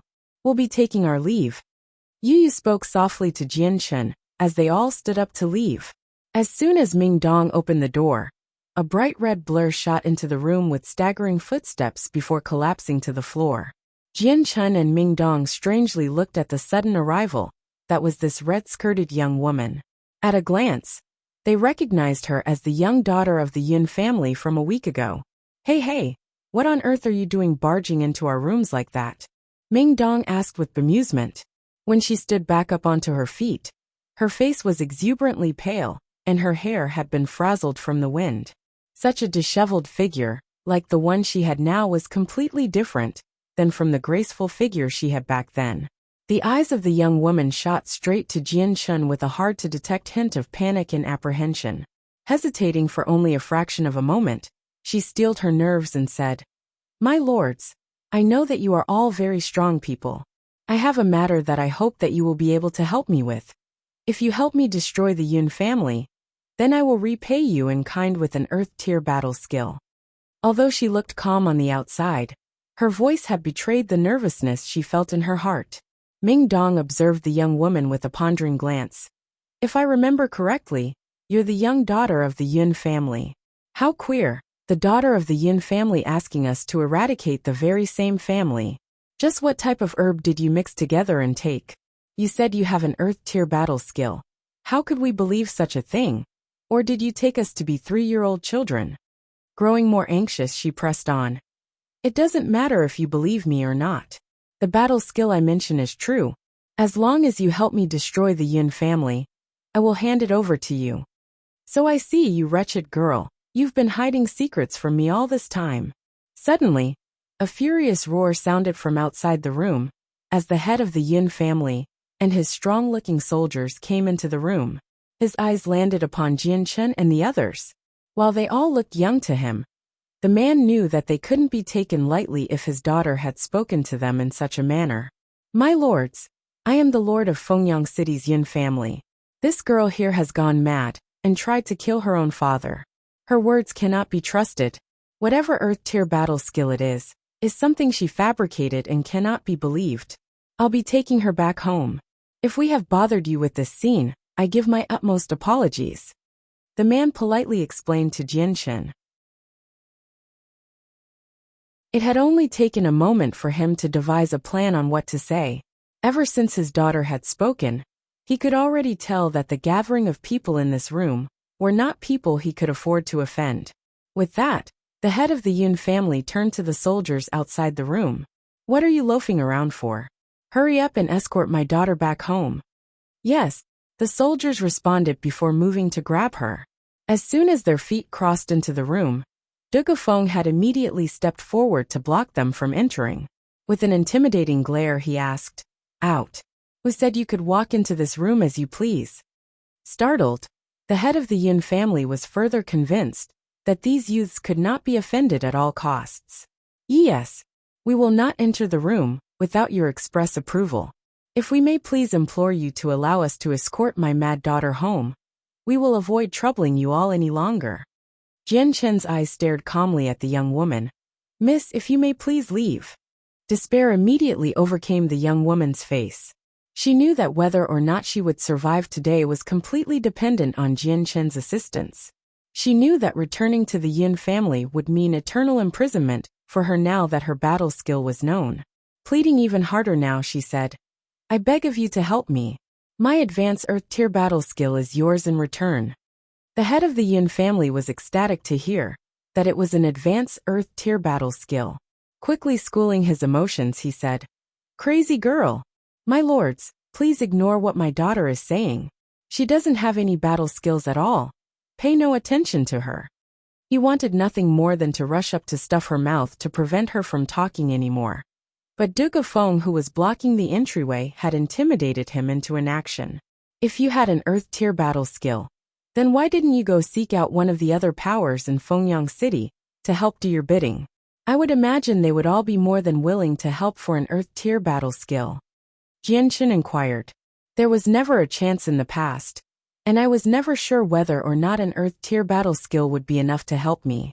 Now that I am at my wit's end, there is no other path to take. I beg of you to believe me. If you can help me, then I will impart my mother's family's battle skill, the Miracle Water of Bai. This is an invaluable battle skill, I'm sure." The woman desperately pleaded. The antidote was on her person. Hence, if she were to be captured and sent back home, then she would never be able to take revenge for her mother. Not only that, her own body would be endlessly tortured for the battle skill, and she had no doubts that her own father would go through any lengths to obtain it. Upon mention of the battle skill, Jian Chen's face revealed shock. His eyes immediately lit up with a bright glare as he shot straight up from his seat. Astonished, he honed straight on her as he questioned, "What did you say? The Miracle Water of Bai, is that right?" This battle skill had immediately brought forth a surge of emotions that he could not quell. It was by no means an unfamiliar battle skill to him.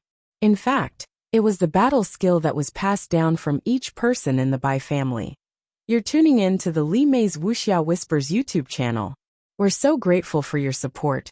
And don't forget to subscribe to join us on this incredible journey through captivating stories. Your generosity through donations truly makes a world of difference, as it's the primary source of revenue that allows me to expand and enhance this channel for you. Thank you from the bottom of my heart for being a part of this adventure.